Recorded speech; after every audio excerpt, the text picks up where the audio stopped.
there, listener. Welcome to the Deep Share Podcast. I'm your host, Andy Rouse, and for the last couple of decades, I've slowly been opening my eyes to a very different world than the one I grew up hearing about. And the more conversations I have with interesting people, the more mystifying this world becomes. So without further ado, let's get deep. We've got science to celebrate! Demons list out! Octopus Tippy, come on! There is rebellion in the wind. It will be crushed. Everything I've said is true, it's real. Dinosaur fossils? God put those here to test our faith. A damn lie, I saw them with my own eye! Did IQs just drop sharply miles away? We did illusions, man! None of it is true! I'm not insane! This is mass madness, you maniac! In God's name, you people are the real thing! We are the illusion!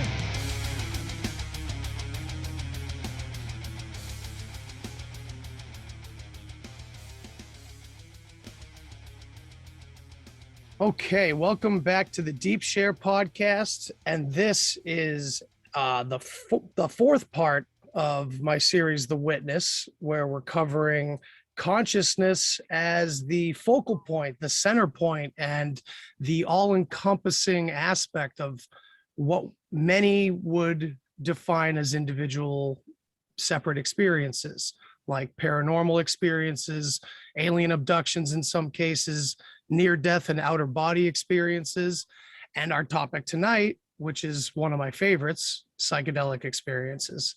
So, how's everybody doing? Great. Outstanding. So let's go around the horn. We got Mytty. We've got Natasha Koshinka. Sorry, Natasha. Mark from My Family Thinks I'm Crazy. We have Carlos Tanner. We have Expanding Reality, Brandon Thomas, and we've got the Schumann being, Mason. How's it going, everybody? Hell yeah. Great. So, how should we start this off? Because this is going to get pretty personal at some level, because we're going to be talking about our psychedelic experiences and how they possibly kind of can link up together and relate to, bigger subjects. So perhaps we can kind of start off with giving a little bit of background and what our first encounter with psychedelics was, or let's start with our first, rather than not necessarily our most intense or most breakthrough moment, but how did you get into the idea of even taking psychedelics? So let's start from my screen. Let's start with Andre. For me, man, it's kind of funny. Well, I always knew about the Beatles, Lucy in the Sky with Diamonds. I was like, well, the best band of all time made a song about acid, and it was Doc Ellis's learning that Doc Ellis of the Pittsburgh Pirates threw a no-hitter on acid. I was like, I got to try this stuff. So that's what got me to try acid the first time. That's cool. Yeah, I actually had a similar experience where I had heard of, I can't remember his name off the top of my head, but there was some physicist that broke some code while driving on acid, and he pulled over and had to write it with a marker on his windshield or something, and ended up solving some intense riddle in mathematics. How about Natasha? How you doing? I'm doing well. Make sure my mic is on. Yep. Check. Doing well. Check. My first experience, I believe, because it's been so long ago. I believe was around age 23 with mushrooms, and it was just a nice experience. It's just so long ago, the first time, but yeah, I love mushrooms in general. It just, I feel like it's a nice little gateway into this world, not weed, mushrooms, because it's not too intense. Yeah, it goes that, the direction. And I am very much into prescribing this modality for healing, because this is not the only world that exists, and we need to make sure we see. So I feel like mushrooms, in my opinion, is just great as a first start. I like it. I like it. That was also my first escapade into psychedelics as well. However, I did have the light-handed version, and then I took a very high dose, and man, it rivals the intensity of any psychedelic in my opinion. But you know, those are some intense doses, and it's not for everybody. Mark, my man, what was your first experience on psychedelics like? Well, first and foremost, thank you for asking me to be a part of this. I'm really excited to hear from all of you. I think it's kind of less psychedelic than most people would really consider, but cannabis and tobacco combined were my first real psychedelic experience. Doing them alone, smoking in a treehouse that my father and I had built together. Something that really stuck with me to this day. Probably smoke a little bit on this show here, but I don't want to. Oh my goodness! Speaking of, look at where the homie Romie is. So yeah, cannabis is and in conjunction with tobacco was probably the first break through the threshold, I would say, for me. And yeah, I just also want to turn over to Carlos if I could, because I think, his work is incredible and he's inspired a lot of folks. Andre and I, we were just talking on my podcast about Aya, and I'm very, it's an honor to be a part of this conversation with you, sir, given what you've done for plant medicine. Absolutely, Carlos. And actually, Carlos was next on my screen anyway, so it's a beautiful synchronicity. Carlos, let's hear from you, man. How did you first get into this? Thank you, Mark, for those kind words. And yeah, and thanks for having me on this panel. It's a pleasure to be here. I love talking about psychedelics, that's for sure. My first psychedelic experience, which definitely had a massive impact on me, was with my two older brothers, two people that I love more than anyone else on the planet and trust more than anyone else on the planet. They had experience. I was in high school visiting one of them at college, and he came up with the idea, just the three of us. We each ate 3.5 grams of mushrooms, just the three of us together. So, it was like I said, just a incredibly safe space for me to trust the weirdness of the experience. And I just took to it like a fish to water. I loved it so much. So I didn't just have that experience and go back home. I bought an ounce of mushrooms and brought them home, and started having experiences on my own, which kind of spun me out, obviously, to become the director of the Ayahuasca Foundation. But yeah, mushrooms were my go-to until I found ayahuasca. I find that to be most people's answer, is that mushrooms is almost like, dare I say, a gateway drug in that sense, because it seems maybe it's because it's more natural seeming than acid or something like that. People are more attracted to it. And I find some good integrity there, because it just means that on a subconscious level, we're drawn to nature rather than, whatever's being made in the lab, which feels good. So Brandon, how's it going, man? And every day above ground is a great day. I also want to join Mark in thanking you for letting us do this, man. This is awesome. So it's good to see everybody. This is great. My first time was actually acid. It's funny, 18 years old, you got like $80,000 or something crazy. So we used to spend a lot of money to get hotel rooms and shit. One night he was like, "You want to do acid?" I was like, "Hell yeah." So I did that, 2 hits of liquid. I had a great time. It was absolutely amazing. And then I was still in high school at the time. And the story that I was staying out at somebody else's house fell through. And so I had to go back home, tripping balls for the first time in front of my mom. And it was terrifying, dude. Her eyeball popped out of her head, rolled down her face, and dropped. And I wasn't used to experiencing the lifting of the veil like that at all. Like I'd done, yes, Mark, you're absolutely right.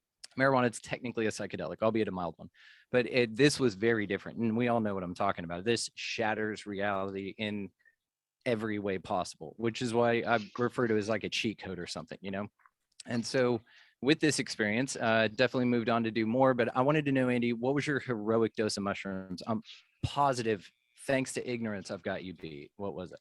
It was 8 grams. 8? Yeah, and I feel like I've heard you talk about yours, and I think you do have me beat, don't you? Well, I didn't know anything about it. I was in Huntsville, Texas. The only thing to do is to get fucked up there. I was like, do you want some mushrooms? I was like, absolutely. And nobody was around to tell me how to do it, how much to do, anything like that. I was just getting fucked up. And I took 14 grams, put them in a blender with Kool-Aid, a little bit of water, just crushed it and slammed it, dude. It was horrible, but I was like, I guess this is just what it tastes like, and just slammed the hell out of it. 20 minutes later, unbelievable vomiting. And then probably the craziest, about 12 to 16 hours I've ever experienced. It was massive. It was really, really interesting. So it was crazy acid first, then crazy mushroom, and then just, of course, dabbling in between all that. That's how you expand reality, Brandon. That's how you might do as it. well. If we're gonna do it, I really have a go for it. Yeah. So Mason, how's it going, dude? What's up, man? Glad to be here. Yeah, glad to have you, man. Yeah, my first ever experience with psychedelics was technically acid a couple of years ago. Took a little bit, with some friends around a campfire, and it was just, it was all right. It was cool, but I was in a different headspace back then, and at the time it was more just, oh, this is cool, this is like novelty, it was more entertainment. And I'm glad that I waited until my 30s. This year was actually my first ever experience with mushrooms, and what I would consider my first like true like experience with psychedelics on a level where like I was like, wow, I've never seen reality in this way. I've never seen behind the veil, like you guys were saying. Like it was a very different experience for me, and much more eye-opening. And actually part of my first ever experience was like part of my first Human Beings video, where I just was like, fuck it, I'm gonna like start recording, talk about what I'm going through. And that was kind of where I started, the channel and making content. That's awesome, man. I had a similar experience where after my initial mushroom trip, I had to carry around a notebook everywhere I went. And I was just like a crazy person, just writing things that were coming to me. And I guess now we'd all probably call them downloads. That's a popular term these days. But it was like just flashes, because you can't take it all back with you. It's too much. So it's like my brain was spitting little bits of it back to me. It was wild. But yeah, that notebook helped when there was no big online communities. There was no Zoom, so this is a whole new way to journal, guys. I love it. And last but not least, the homie Romie, sitting amongst plants right now. Plant friends. How you doing, buddy? I'm doing absolutely fantastic. Thank you so much for having me here. Everybody, y'all are great. Thank you, Andy. I hope the Zoom is good, because sometimes when we do Zoom, it has a lag and a delay. Hey, it sounded pretty good. It looks pretty good. You're good. I will say you kind of look like you're reporting live from like a Russian it's a combination of your outfit, the headphones, and the fact that you're like hiding in a greenhouse right now. There's so many people everywhere on the farm right now. It's just like, fuck. Where can I go to not to truly exude all of the sweet hidden mysteries here that we have upon us in this great, awesome, amazing giant group cast that we got going on. Oh yeah. Yes. But seriously, I am apologetic, and because I thought we were starting at 6:30 PST, and it was 6 PST, so I did get a few minutes late. Are we describing our first time ingesting psychedelics? We are. Just a little bit of background into how you got into psychedelics. Yeah. You came in just the perfect amount of late too, Roman. You made an entrance. Sweet. It's okay. I'm so grateful. Thank you. I don't like being late. I am a workaholic. So, but my first time taking psychedelics was this kind of, I just turned 30 this year, and there's about like this whole humans and stuff. I feel like there's so much psychedelics out there, more maybe than there used to be. It's kind of just part of like the growing up culture now. It's like, you're taking it a lot younger.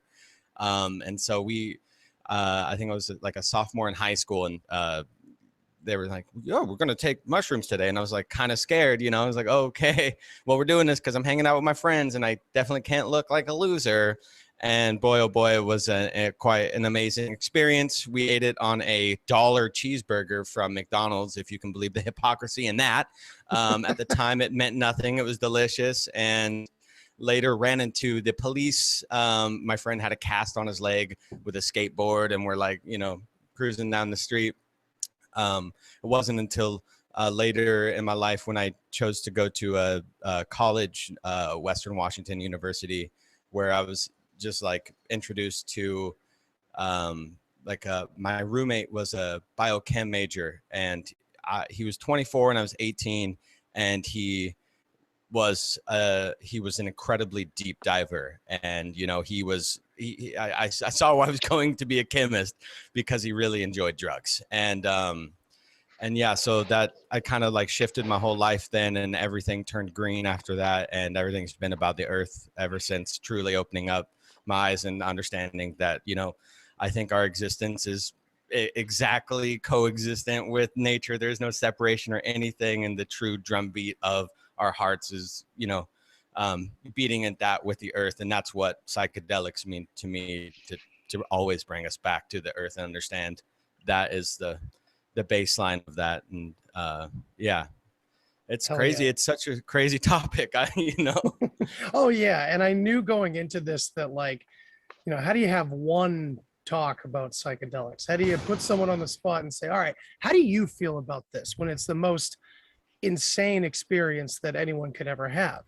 And then you look around and you do some digging and some research, and you realize that all these same deep, I feel like we could all probably get down with this idea that we've all come across archetypes of some kind when taking psychedelics.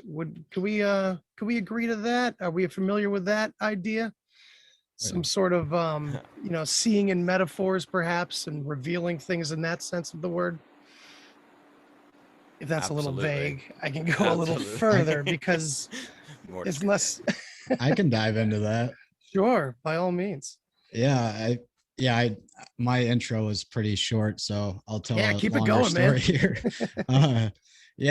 I want to say that first acid trip I had, I was a senior in high school, and I had senior pictures the next morning. So not realizing you'd be up all night and your pupils would still be huge. My senior picture is me coming off an acid trip. So that was a good memory to look back on. So for me, man, as far as archetypes, it's kind of crazy, because like the first time I did ayahuasca, the second time, and 5 grams of psilocybin mushrooms in silent darkness, they all tied together, and it was like the same message but different archetypes. And the first ayahuasca ceremony, it was like growing up very religious in the church. That was kind of forced upon me, and so that's what I was raised in. And so a lot of God and devil imagery were coming up of this duality, and I felt what it was like to experience like being the Abrahamic God and being the devil, and knowing what it's like to have that power is overwhelming, and realizing there's aspects of each of those within each of us, and it's all about the power you give it.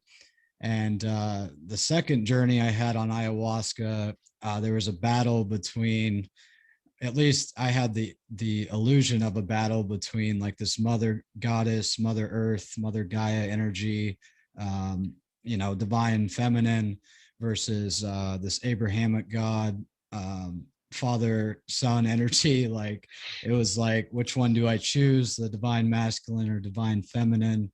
Coming to realize, it's about balancing the two, and there's each of those aspects in each of us as well. And then the third being my mushroom journey, and silent darkness was a game changer, man. That was my first time with no external influences, and just kind of comparing and contrasting unity and duality, and examining the aspects of each, and going deep within the deep recesses of my mind in that experience, and just loving myself, giving myself a big hug, and telling me I'm doing fucking great. You're bringing up a lot of what I read in certain books that have impacted my life in a big way, which is like the mythic consciousness. And I think my question that I'm going to try to turn this statement into is like, do you guys as a panel, and all of you are, you know, can make your own assessment and add your own opinions, if you will. Do you think that who we are as human beings, who our ancestors are, maybe even who we are genealogically, plays into how we experience these plant medicines? Because I think, you know, Andre explained his trip and had, you know, a certain, we can say Anglo-centric mythos play out in his mind, but I would think it's a fair assumption to say that someone in an Aboriginal tribe or an indigenous tribe using a certain plant medicine wouldn't have any vision of an Abrahamic God or a, you know, any sort of thing from the Western mythos. So anybody have any an answer for that question, I guess? Psychic driving. I would definitely, I talk a lot about, you know, I live in Peru and I work with indigenous curanderos, and I talk a lot about the difference between paradigms and the overlap of the Western paradigm, which I refer to as a material-based or material-centric paradigm, and the indigenous paradigm or the ancestral paradigm, because it is our own ancestors' paradigm as well, which I refer to as a non-material paradigm. And there is that slight overlap, but basically they're very distinct paradigms. And within that, you know, that's like our story. And like someone, I think you just said myth, Roman. And you know, if it is myth, and I'm sorry if it was you, Mark, that said myth, whoever said it, I think I heard it. And that, you know, to me, myth is like our story, and our story is like the memories that we have. It is our personal truths, and oftentimes our personal truths are passed down to us in the form of the stories that we're told, quite literally, and the ones that we observe and we form for ourselves. And it is our collection of memories and our story that we rely on and refer to when we try to interpret new experiences, especially novel experiences that we never had before. We have nothing but our own references, which are those memories, which are that story. And so, of course, our interpretation of our experiences, which ultimately will be how we describe the experience and how we remember the experience, is based on our references of the stories that we have already formed by the collection and the interpretation of memories that we have stored. Does that make sense? That's beautiful. I agree. That's so. Before we keep going, we have Immanuel Kingman with us as well, who just joined us, and I want to get him up to speed a little bit. What up, everybody? How's it going, buddy? Not too bad. How about yourself? Pretty good, man. Better now to be doing this, and I'd like to hear how you originally got into psychedelics and what kind of impact your original experience had on you. Okay, so I did just about every psychedelic. I've done LSD, DMT, shrooms, 4-ACO DMT, San Pedro, and you know, the way that I got into it was actually I started waking up. I learned about giants, and then I started listening to Joe Rogan. Like diet woke, as they say, and I got into Terrence McKenna, and I started listening to all these different types of Paul Stamets. I started really diving deep into that type of world, and I was like, you know what, I am ready to do it. And I did Hawaiian, what are they? They're little seeds. I forget what they are. They're Hawaiian something. Woodrows. Yeah, Hawaiian Woodrows. Yeah, and I also did the Morning Glory was one of the early ones I've done. I did Salvia as well, Divornum. I've done Ayahuasca. I've done all of them. You have like a top ranked page on Arrowhead. Like, do you have like? I used to be a psychonaut. The century, damn. And it was in like a month and a half, like that. I did all that, like every weekend I did one, and it was crazy. So it was a lot to integrate, but yeah, I mean, it was an amazing time, because I felt like it was like my 40 days in the desert, you know, like I was learning God and I was meeting God in all these new profound ways. Like the first time I saw God, it was like a a computer chip, and it was just like this huge computer chip, and it lit up when I would say, yeah, I would ask it a question. It was a yes or no question, and it would light up when it was a yes, and I said, when you light up, does that mean yes? And then it lit up again, and I said, so if you don't light up, does that mean no? And then it lit up again. So it was like flashing on and off, like to give me some kind of like signal that it was connecting with me. And it was just crazy from there, just getting in touch with the creator, as anyone will attest to here, I'm sure. It's like, it's the most profound thing that you could honestly do in your life, to go from, like a caveman that I was, into getting in touch with God. It was the most incredible thing. Oh yeah, man. I love that story. I love your stories. And yeah, Manuel and I do a podcast now every other Friday, and we kind of talk shop about this kind of stuff a lot. So this theme that you and Carlos both brought up is that it's kind of about interpretation, and from our memory, we're pulling from what we remember. And I think also what our culture kind of perpetuates as well, how much we pay attention to in the external world, what we're paying attention to. And I often find in my exploration that whatever's happening naturally seems to be overlaid with an artificial attempt, where we have something like simulation theory out there, which is very popular to many different types of people. And I think if it weren't for psychedelics, I would be so 100% down and on board, wearing the Neo outfit, all down with simulation theory. But because of my psychedelic experiences, it always makes me feel like the simulation theory is us personalizing from our contemporary worldview this very tech related future humans running past programs. Well, we're all obsessed with the past, so the future computer robots must be too, and they're running these ancestry programs. To all of this sounds very human. It sounds very personal to a contemporary human. You know what I mean? I think you're touching on something that's really important if we're going to pull a theme out of this episode, and maybe we could play around with this as a group. But I think this whole finitude, if I can use that word, that the average person who hasn't experienced lives in, it's much like what Carlos is talking about with the material realm. I think any psychedelic plant medicine in the right dosage can give you an experience of infinity, of the creator, of the divine, insert whichever word feels most comfortable to you there. But I think the average person, because they haven't experienced that, they look towards technology as this, pseudo savior, or, fill in the blank. And we see that now sort of with the VR and the video game world. I myself have a lot of friends that are kind of absorbed into this fake reality, completely absorbed into the video game reality. And it's strange, it's really strange, but I think it's preparing people for this new transhumanist type of future, which is not the point of this roundtable. But I think you're making a great point of what psychedelics can really, show you, is that there's much more to offer you in life than what is in the material realm. How many times have you ever been slightly psychedelically inclined and then chucked your phone across the room or the hallway? Said, no!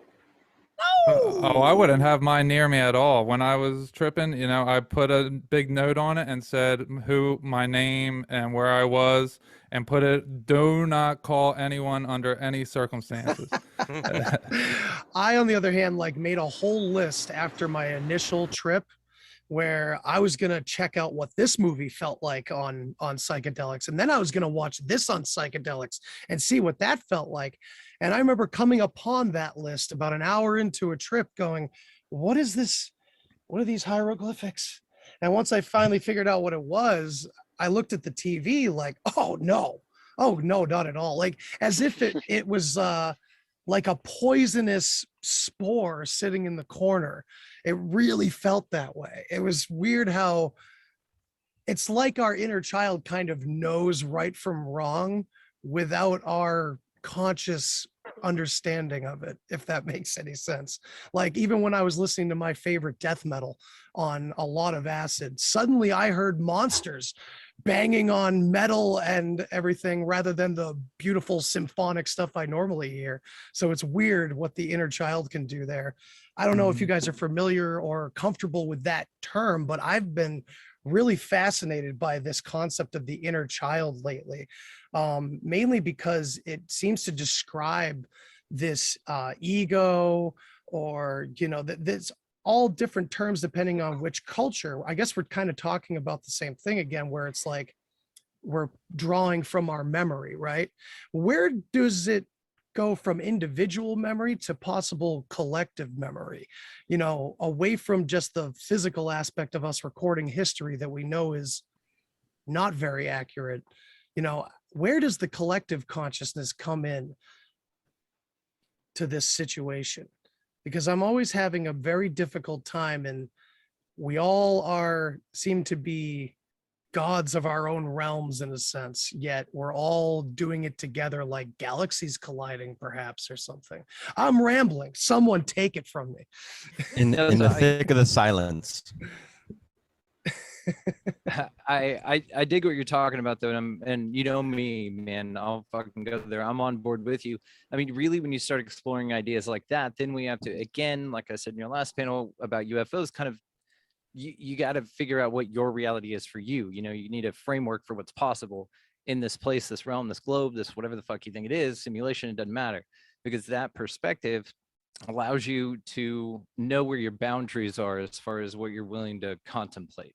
Because then if you talk about exploring higher realms and that's your thing, and which I agree with this, then whenever you tap into the psychedelic experience, what you may be doing is, like I said, like a cheat code or something. It's something that's here for us to discover. For those who seek the wisdom, they find it.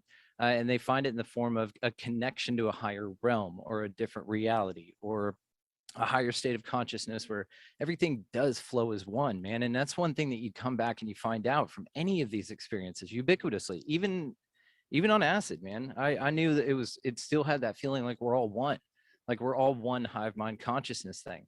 And, you know, again, to whatever you consider reality to be, because there's, you know, these cycles that go through naturally. The Hopi talk about this stuff, the Mayan, and these ancient cultures knew these long cycles that occurred with mortality on this planet, and these, you know, extinction events that occurred, and then they would kind of store knowledge. But what's interesting is, like, I mean, I read Dr.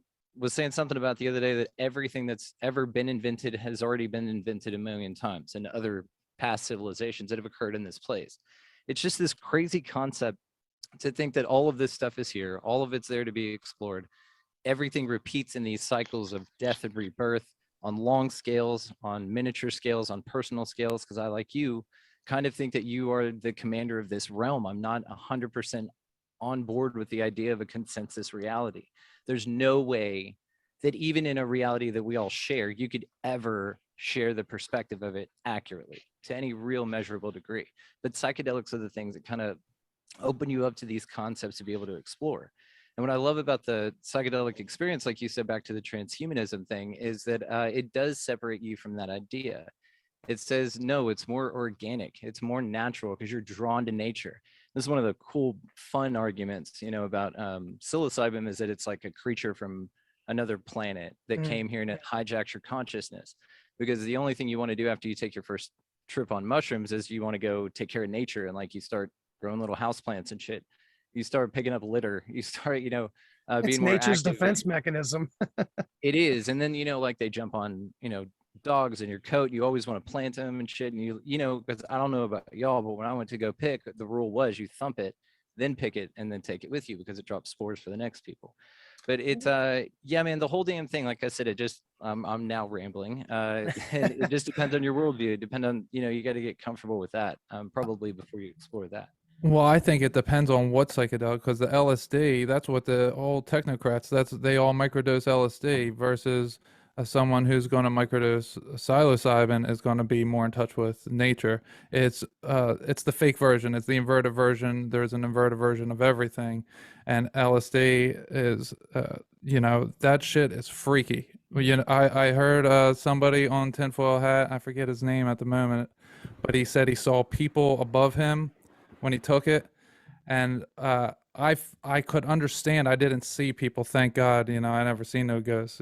That would really creep me out. But I could understand what he was saying because I started feeling like I was a machine.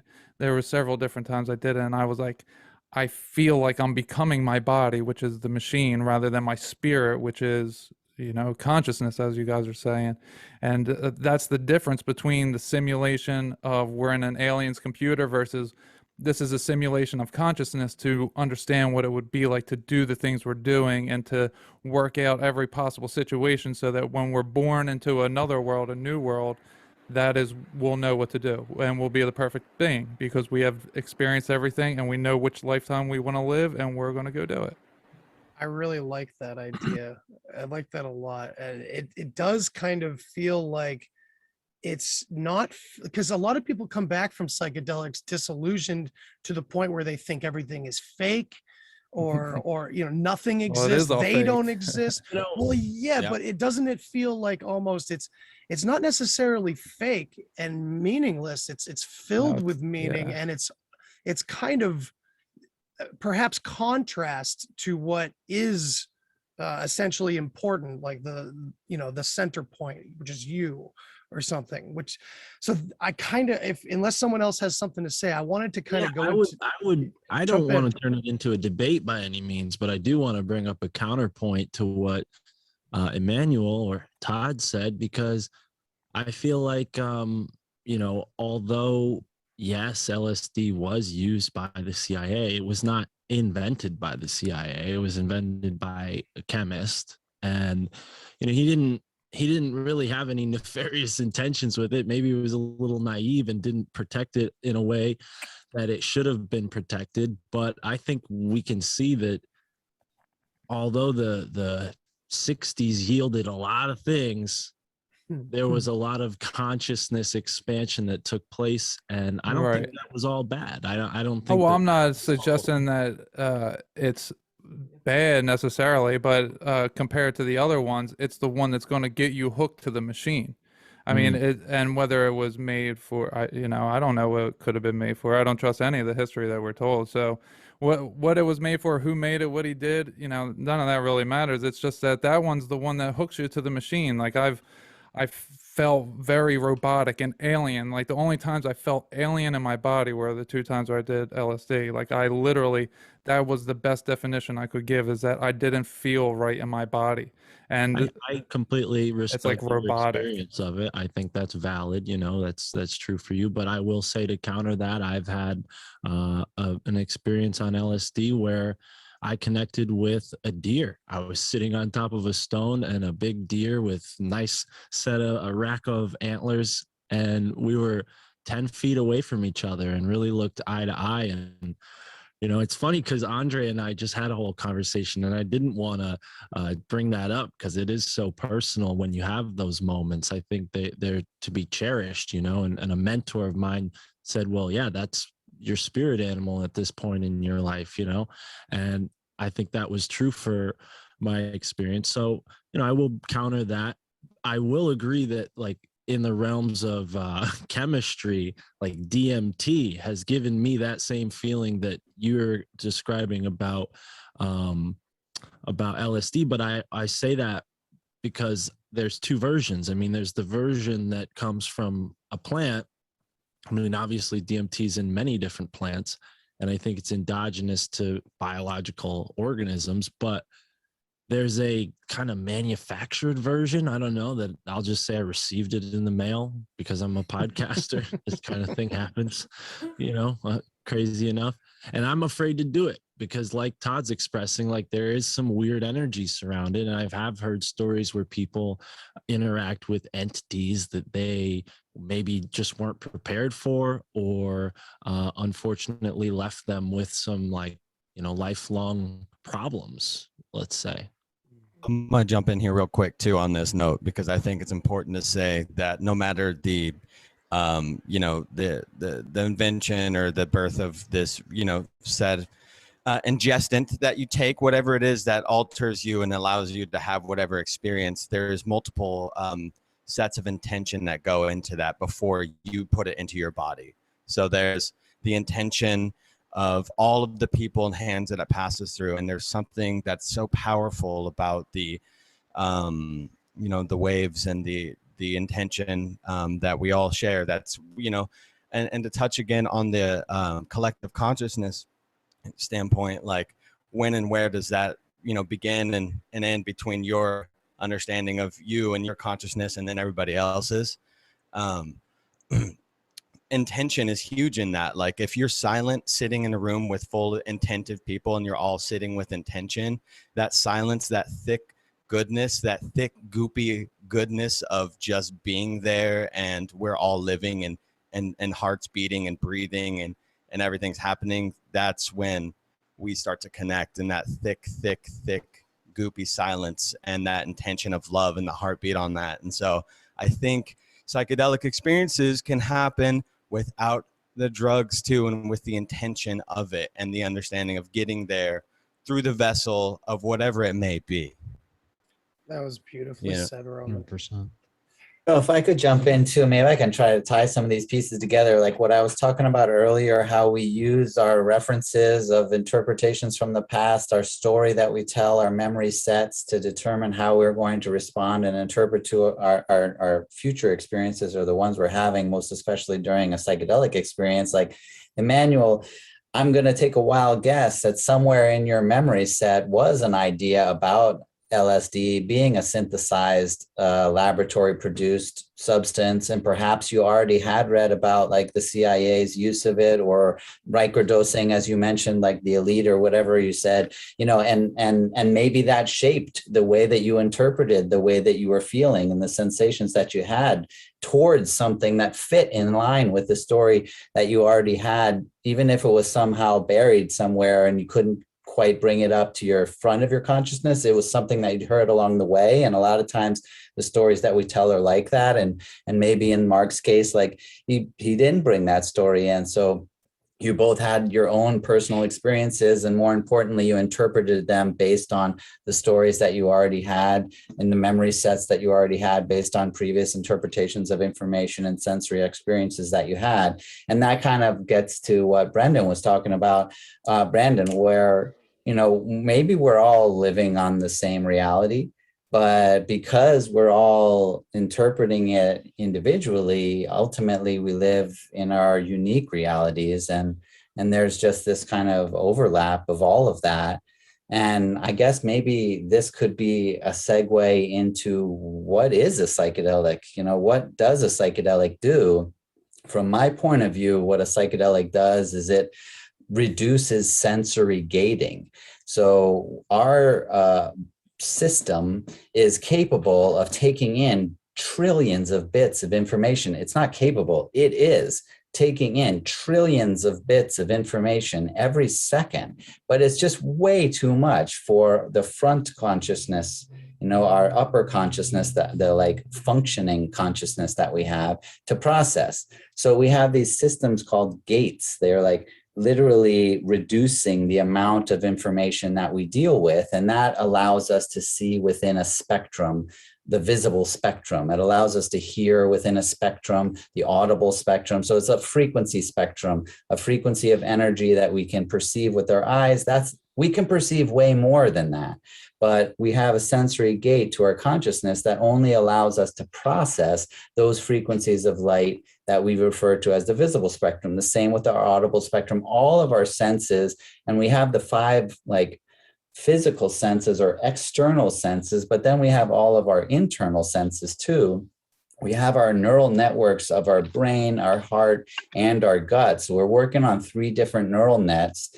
And a neural network of our brain typically is the one that governs our thoughts, which is often attributed to consciousness. But we have a second consciousness, which is the neural network of our heart. And that governs the body of our emotions. And then we have a third neural net, which is like in our gut. And that neural network is the consciousness of our body, which is, so that we have our body and our emotions and our minds. And those are literally three separate neural networks that all have a consciousness. And when you take psychedelics, all of the sensory information that is accessible by those neural networks is increased, or the sensory gating is reduced. And so what happens when you're now like accessing more information? Well, it automatically puts you in a state of learning. So everything is novel, even something that you've done 1,000 times on psychedelics, it's new. And so it puts you in a new state of mind where you're going to learn it. And that presents itself with these tremendous opportunities to change the way that we think about certain things that were detrimental to us. And that's what I focus on in the work that I do about healing. To me, that is what healing is changing detrimental personal truths into beneficial personal truths. And that can be done better when you put yourself in a novel state of consciousness where you're going to relearn everything just by a matter of response. And so in the case of like how you're interpreting an experience on LSD, well, it's possible that that the sensory information that you're getting is different when you take LSD than it is with mushrooms, and it is different when you take ayahuasca or you smoke DMT or whatever the substance is. And I agree with you too, like it doesn't have to be a known like psychedelic experience. It can just be a set of circumstances also. I think that like naturally we have a reduction of sensory gating when we're in a threatened state. You know, when our survival is threatened, biologically we want to have access to more sensory information because it might be what gives us the advantage to survive a sensation, an experience or a situation. And so I definitely think there are times when we find ourselves accessing more sensory information. And so now I'm going to try to tie it in. So now when you have a UFO experience, for example, you see a UFO, which I saw a UFO on my very first ayahuasca ceremony. And I think that I saw it because my sensory gating was lower. Of course, I'm looking back now. I didn't think this at the time. And because of that, the spectrum of light frequency that I was able to see was increased. And so a UFO specifically reflects a frequency of light that we cannot see because it doesn't want us to be shown. They just like we, like, you know, if we're studying an animal, we like build some crazy blind and hide in it so that the animal doesn't know that we're there, because we understand that our presence will change the way that it behaves. And we want to see them in their behavior without the change of behavior as a response to us. And I feel the same thing that UFOs are doing, but I saw the UFO because I could see into that spectrum. And my second ceremony, I saw a person who had died, who was a close person in my life. And he came to me. I felt him touch my shoulder. I shook hands with him. I communicated with him. Someone else in the ceremony, in the ayahuasca ceremony, saw him too and called out to me to let me know that they could see him. So here was a spirit that I could see. And I also feel that was the result of sensory gating reduction, where I had more access to sensory information, and that allowed me to see spirits, and it allowed me to see UFOs. And then in terms of the near-death experience, if I can just fucking roll it all in, hell yeah, then man, go for it. Then I've had an experience also where I was definitely sure I was dead, and I left my body, my spirit was floating over, and I amazingly was like, fuck, I died. And then it was like 2 seconds later, like, well, what are you going to do? You know? And like, you accept it very, very quickly. And angels came and they took me like I was going to go to heaven. I don't know. And interestingly, to get back to how I started to think I'm going to go to heaven. You know, because that was a story that I had learned. Like, that was the story that I grew up with. You know, there's a heaven. These are angels. I still call them angels. I don't know what they were, but I know I call them angels because that fit my story. That's the way I'm going to interpret it. And that's the way I'll remember it. And when I met that spirit, he had committed suicide. And I'm not even Catholic, but there was a point where I just thought, well, fuck, I'm meeting a spirit. That doesn't happen every day. And I know he committed suicide. Is he stuck in purgatory? I don't even know where I got that, but that's clearly a story out there. You know, I must have heard it, and I was open to any idea at that point. And I said, do you need my help? Like maybe he needed my help to get stuck out of purgatory. And he thought that was hilarious. And he said, no, dude, you need my help.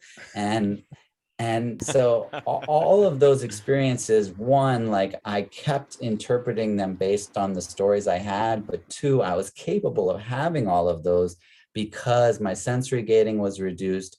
I was increased in the sensory information I had access to, which ultimately could be called expanded awareness. Sorry, you thought I was going with reality, Brandon. Right there. Hey, fucking Carlos Tanner, everybody. Carlos, That was amazing. That was good. Hey, you know, and when you were saying that, what I think about viewing reality differently, Carlos, is like, you know, in National Treasure, I'm gonna really class it up here. Nobody's gonna be able to follow you, so I'm just gonna do it. And everybody just jump in, man. Fuck it, Doc. I know National Treasure, when they find Benjamin Franklin's glasses, and there are all those different things that you put down, you know, and in different combinations, you're able to view different things on pieces of paper, hidden objects, whatever. It allows you to see things that are there, but not visible to you until your vision is altered in this way specifically, and it's a very specific way. So to also marry this all together, that could be what happens with these different experiences. You're viewing things that are around you all the time. It's just now you're viewing them through the LSD Benjamin Franklin glasses, you know, and now you're viewing them through the San Pedro glasses and ayahuasca, and then you take a combination of the two, you know what I mean? And so this is where you can access visually and of course extrasensory these different realms or whatever the hell's going on. And you, though, you can't rule the shit out, dude. I just gotta say it, could be creating all of this, and none of this is fucking real. Makes a real impact, but none of it's actually So happening. let me semantic, and you're creating all of it. Let me just jump in real quick here, and can we play with the idea that it's all an illusion, yet it's all real? Instead, has anyone kind of helped kind of come to this conclusion too? Of course, it's an illusion, but of course it's real. It's both, because it makes a real impact on you, because you learn lessons, you grow, you evolve, you spiral up in your consciousness, and that's how we do it. Maybe one of the ideas is. So the reason why I brought that up was because that kind of was what impacted me for so long, and kind of without a good community, I was very alone in these thoughts, and I had not a lot of good training. And so the idea that nothing was real, the thought ended there. You know what I mean? And for so long, I kind of got stuck in there. And I think I recently seem to have found what, like, the best description for it, which is the dark night of the soul, where like all this realization compounds, but you don't see, like, I guess it's so cliche. You're like you're at the bottom, you're at the very bottom of the pit, and you can't see the light because you're facing down, as if that's the only way you can face. You know what I mean? I don't know. It's hard to come out of that, but once I finally did, I kind of felt like there's a trinity in a lot of religions, right? And I feel like, back to what I was kind of hinting at, we don't have to go down the nefarious, crazy road about tech overlords or anything, but the idea of simulation theory kind of being more of a psyop towards like what is actually happening naturally, or like a distraction, should I say? Yeah. It's kind of like along the same lines, where that future, that mentality tells you that you can just upload your consciousness into a machine. The body doesn't matter. We'll figure that out with science. And that, for a while, is really cool to a guy who's also stuck in video game land and has always liked the idea of VR and all that. But now I'm taking a big step back because of what it kind of means to me on a deeper level. You know what I mean? Yeah, and I'm just wondering. Yeah, go ahead. No, go ahead. I was going to say, when we get stuck in the astral realms, spiritual people often do this. I myself was doing this for a while. Video gamers can do this. I mean, it's any kind of thing where you're thinking and being creative. When you're just sitting in the creativeness so much, you get lost in the astral realms, and you have to ground yourself. And I think psychedelics did this to me big time, because what it did for me was it made me super psychic. And I was like, I was a dumb caveman, and then all of a sudden, boom, I got superhuman abilities. And it's just like, I don't know what life is anymore. And I'm just imagining so grand the entire picture of the world. And I'm trying to make as above, so below literal. And I'm trying to see every dimension in between here and the infinite. You know, I'm really looking at all of it that way. And I really see how I'm affecting my universe. I see when someone interacts with me, I'm like, oh yeah, last Tuesday, you know, I got smart with Macy over there, and now someone else is being an ass to me. So like I started seeing all that, and I was like, man, like what is life? I started getting real upset, and not upset, but just like lost in a sense, you know. And this was right around the election too, so it was like a big letdown that, you know, Biden got in there. And I was just like, you know what, I need to unplug from everything. So I went off all social media, and I found Jesus for real. I had an injury, and it grounded me, and it turned my superhuman abilities that I had no control with into healing powers and a conscious mind of being a human and helping people and knowing that we are here for a purpose. And this isn't just some dream reality that nothing matters, that we are the ones who are going to stop the evil parasites from spreading any further. And it was all through me grounding myself and cutting off from all of reality because of not reality, you know, just all of that stuff that was pulling me into those creative fields. I got way too creative for way too long. And, you know, Jesus was the thing that really grounded me. So, you know, I recommend Jesus for everybody. Like seriously, I really do. But yeah, when you're doing these types of things that we're talking about, it's important to ground ourselves. We often don't do that enough, and we're often talking about how amazing the psychic world is, and it makes people imagine they've never been there. But it's also important that we pull ourselves back in.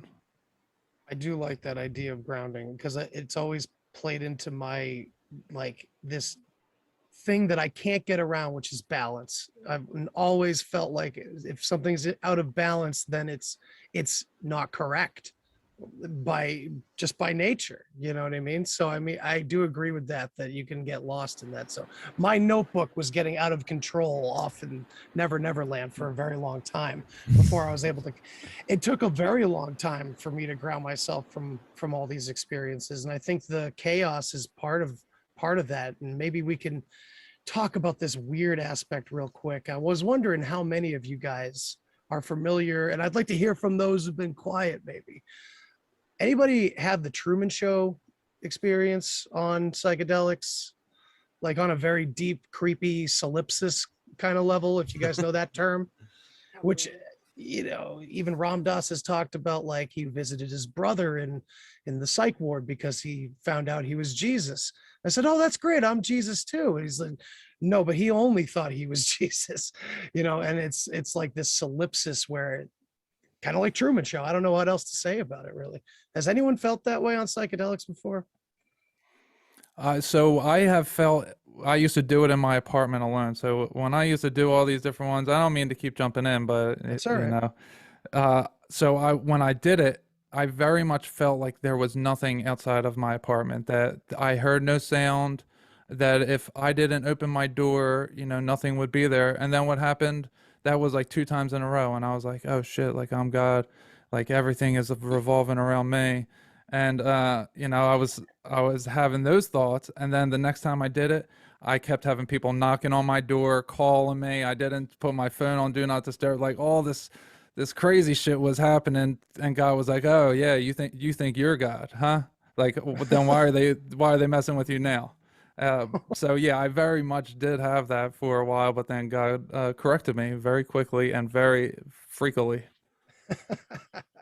That's interesting. So- Anybody else? Yeah, Natasha. So, yeah, as far as my experience with, you know, along the lines of the Truman Show feeling. So when I was 16, my first experience with marijuana, actually, it's kind of disconnected me from this reality in a way where I was kind of like outside of my body, but not, like I'm still inside my body, but it was just like there was this bigger awareness where it just felt like this world is not real. There's what is it called, a psychiatric condition out there called depersonalization. It's basically you're disconnecting, like you're observing yourself. It's a very uncomfortable thing. I read up on it, like I researched it, and kind of like I came up with something like, among all the other information, that it's like an enlightenment experience, but the dark version. And by dark, I mean that I was in such a messy place in my life where there was just so much fear, so much ungroundedness, that it was not a positive experience of enlightenment, right? I mean, what is enlightenment, right? Just awareness, expanded awareness, yeah. So yeah, I just have this expanded awareness. I kind of want to say naturally, though it did get launched or started by my marijuana experience. Yeah.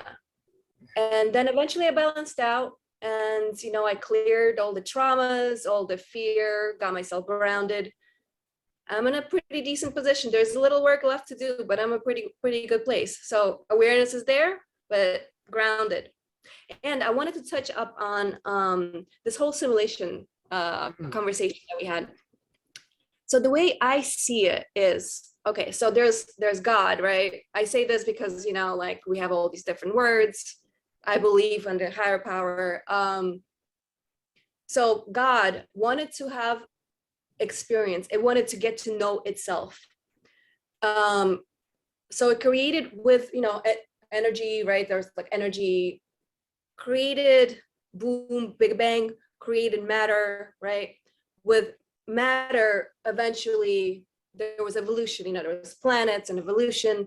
And as these life forms evolved and were able to think more and more, God was able to, I guess, experience more and more. So technically, I guess what I'm trying to say is that it is in a way a simulation, but an organic one. Because like, God is the consciousness, but it's having a simulation through the organic platform. So 100%. There's truth to that, I think, simulation part, but it's not the VR or AI version. Right. You're right on with that. And I try to say this all the time, anytime simulation comes up, because I think the computer cyberspace world has become the most convenient metaphor to explain that. But you can see in ancient texts, they had the same concept. They just used more relevant terms to them to describe it. One thing that comes to mind is like Indra's net from the Rig Veda, I think it is.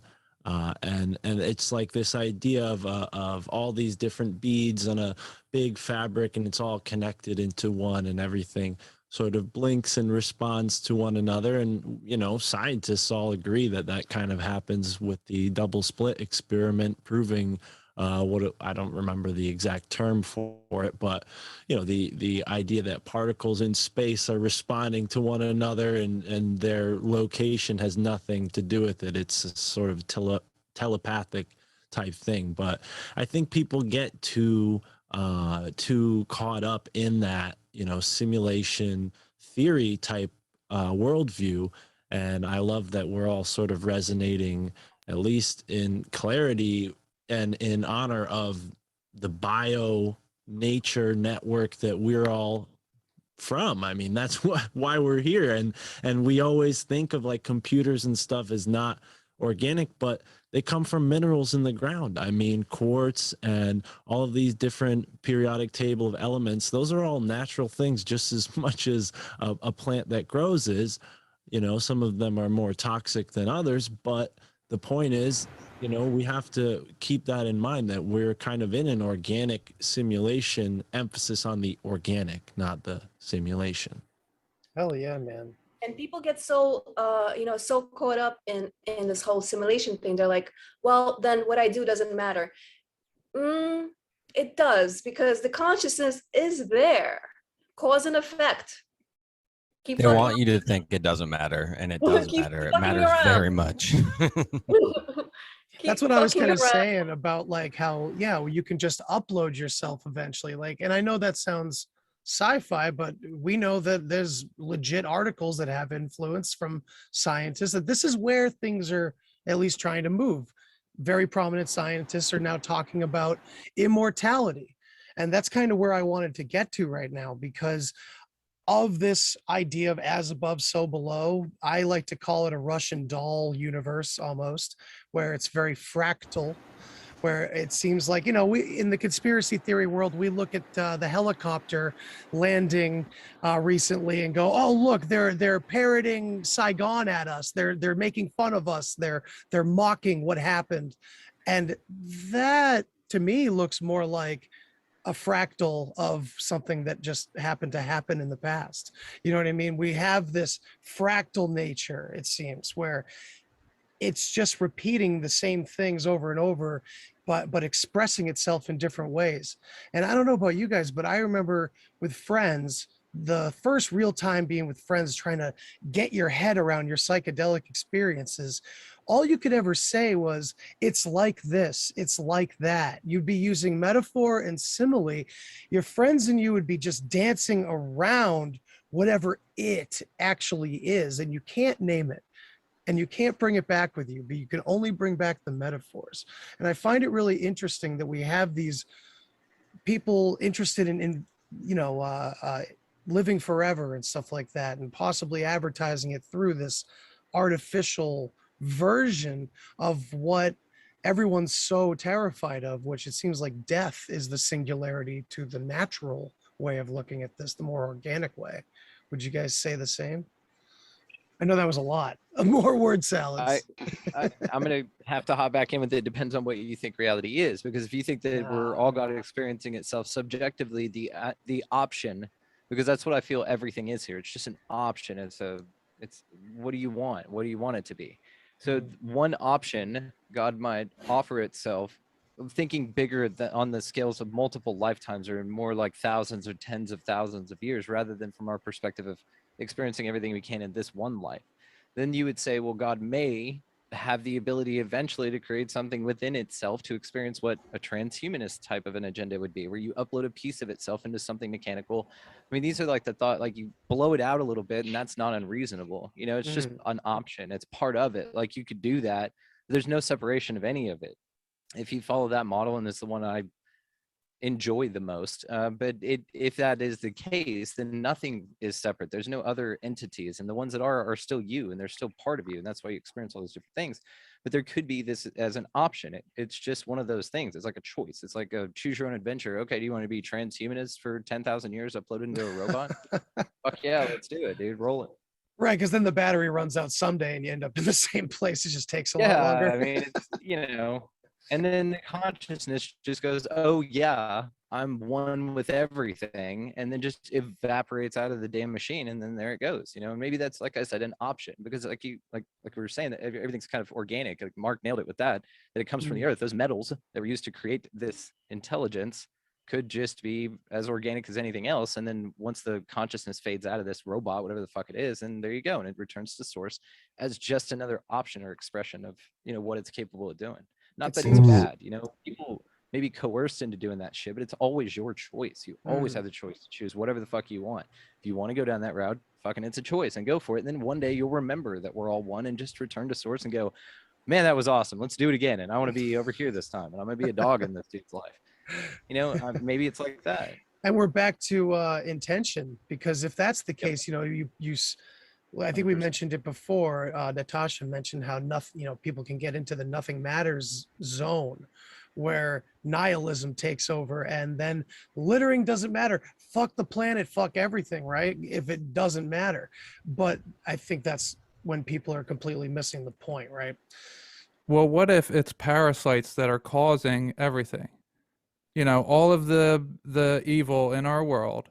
What if it's literally parasites. And if it's not actually part of us, but it's something that has invaded us, and we are the white blood cells that are fighting off the virus infection that has invaded the being of God that we are actually in. So our actions are the most important, because what if the way to do it is to love it out of everybody so that they don't want to do bad things anymore? Dude, I love I've this. said that.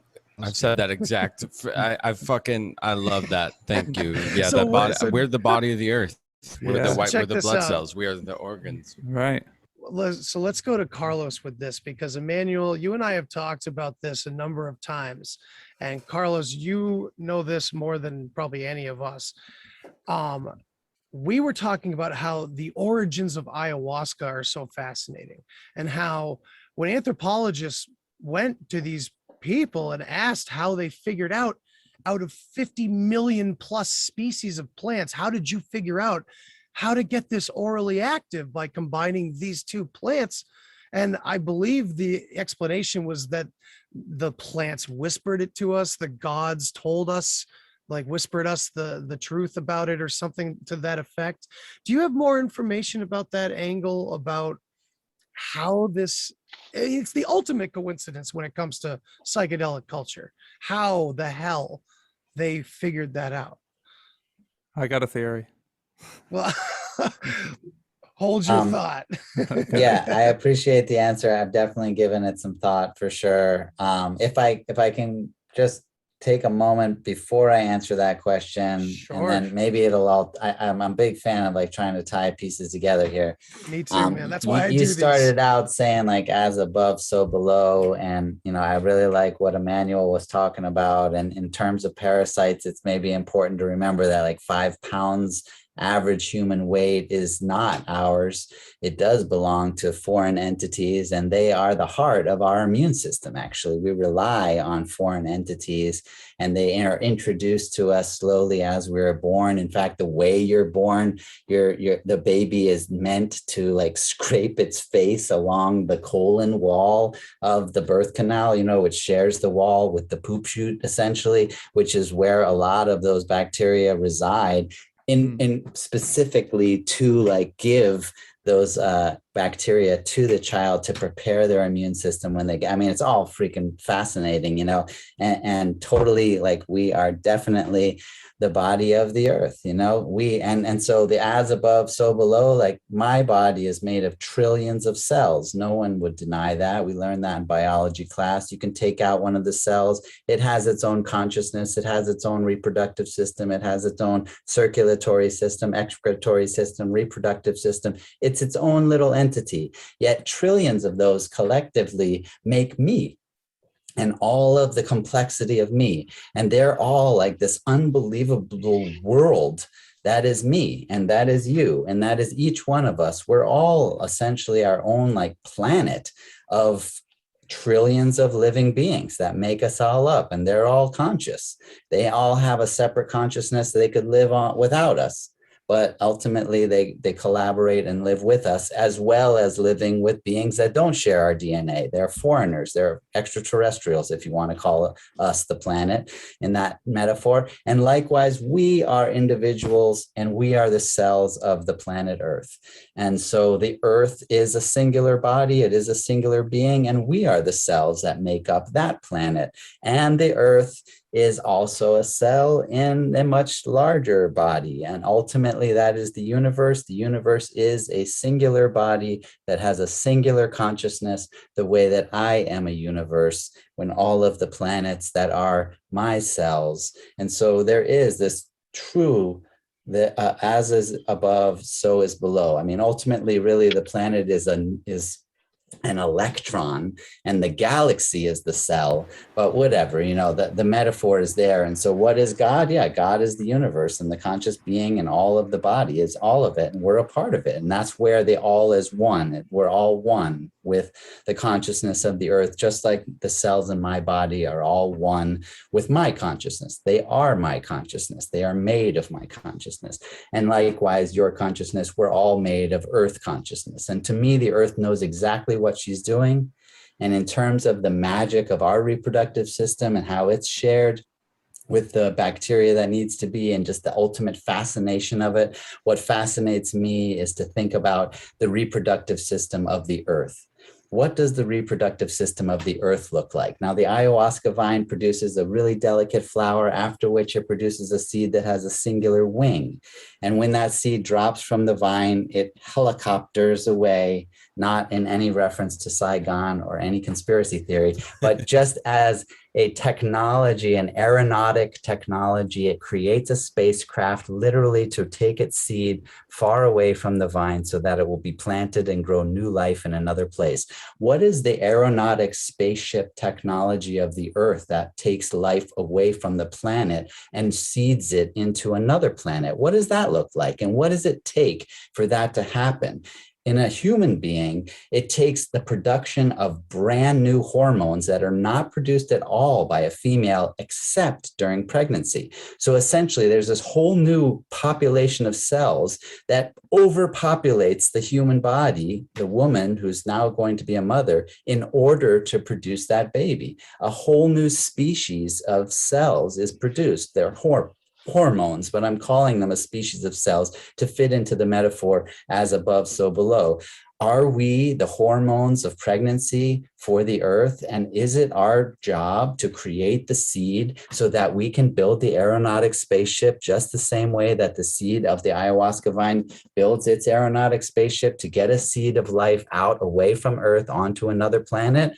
I don't know, but it sounds pretty cool.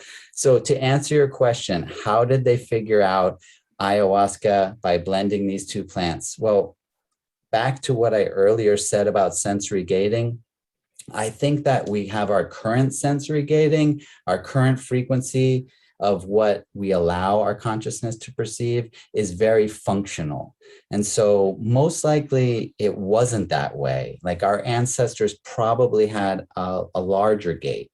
They probably had access to more sensory information, but they lived in a time when they weren't being bombarded with sensory information. So because we're overstimulated, we have to have a natural response to reduce sensory gating or reduce the amount of information that we can process, simply because we're being bombarded with too much information, or more than we used to be at the very least. So if you were to look at an indigenous culture, which would be very much like our own ancestral cultures, you would find that they weren't being bombarded with sensory information. In fact, like I said, in the case of survival, it was to their advantage to have greater sensory information. And actually, if you look at indigenous people, they tend to have larger sensory organs. Like their eyes are slightly larger, their ears are larger, because they needed to have more sensory information in order to survive, because the nature of life where they lived in the jungle, for example, wasn't easy, not like it is for us, you know. So we have like smaller ears, we have smaller eyes, because, well, what are we running away from? Cars. And so if they were able to see different frequencies already that we're not able to see, then I'm going to guess that they were all, it was much easier for them to have communication with the consciousness or the spirits of the forest, with animals, with trees, with nature as a whole. There was a communication that was built into their sensory ability. And that did lead to plant medicine, but that it was a type of intuition. So I think that when someone got sick, they just naturally went through an intuitive guidance to the plant that would heal them. And that still happens today. If you've ever had a dog, your dog one day gets a stomach ache or something because you gave it some shitty food, or it stole the pizza last night. And then you find that it's going off into the yard seeking out some plant, and it wants to eat it because it has still that intuition. But wild animals certainly have that intuition because they're still connected to the host. You know, our cells also do the same thing in our body. And so there was this natural inclination to follow plants. And I think that they started using ayahuasca. And honestly, I think they probably used just the ayahuasca vine, and the communication with the ayahuasca vine was enough to provide all of the insights that they needed in order to improve their health, to maintain it, and to improve their well-being. But then the Spanish came, And then there was a lowering of that vibrational frequency. Then there was this kind of oppressive force. There was an energy that literally infected the forest, and that reduced their sensory gating or lowered their vibrational frequency of consciousness to such a degree that it became more difficult for them to connect with that same spirit of ayahuasca.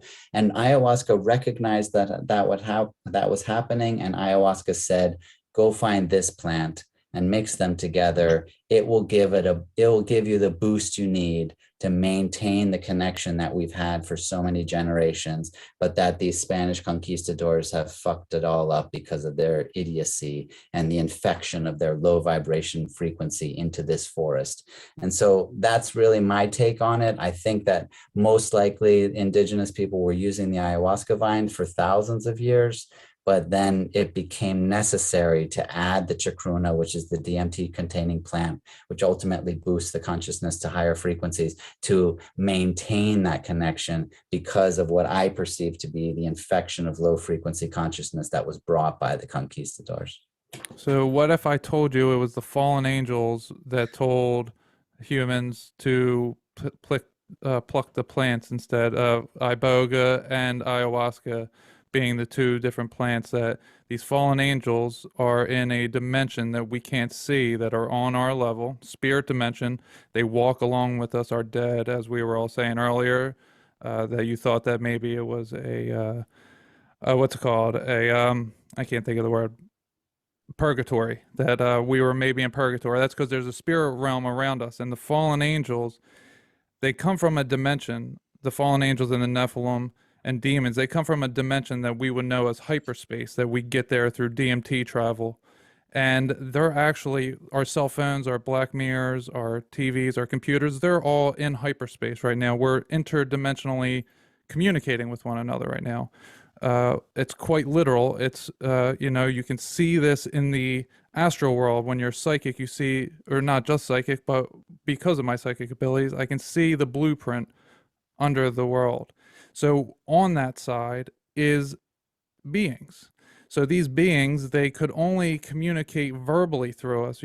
God spoke everything into existence, right? Because sound can travel through. Why trumpets would be a very biblical thing. They blow down the walls because it's all sound. It's all frequency. So they could speak through the dimension, and they spoke to the humans. The humans then take the psychedelics, and then they can see them. And now it's, oh shit, you are gods. Then they start giving them technologies and so on and so forth.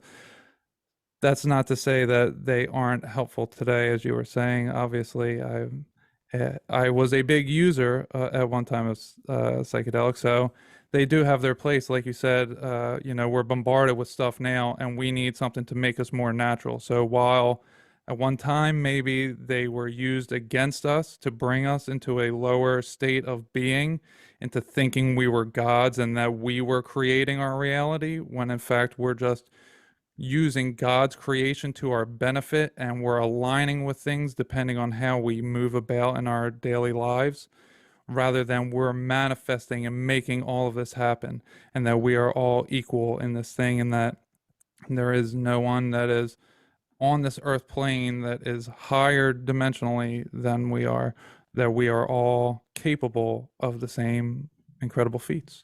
I really like where you took that, mainly because I do feel like part of like most of the ancient teachings, regardless of culture, the humility and the selflessness is really central, no matter which culture you look at. The giving back, the being a servant, whether it's of God or, well, God is usually the word that is used regardless of culture as well. And I've talked about how I'm completely familiar with it, even though I'm not necessarily a follower of Christianity specifically or anything. I was also the person that came back from psychedelics and immediately had a connection with religion itself across the board. Forget all the nefarious things that we find when we're looking into the negative side of things, but I immediately realized that they were talking about the same exact things.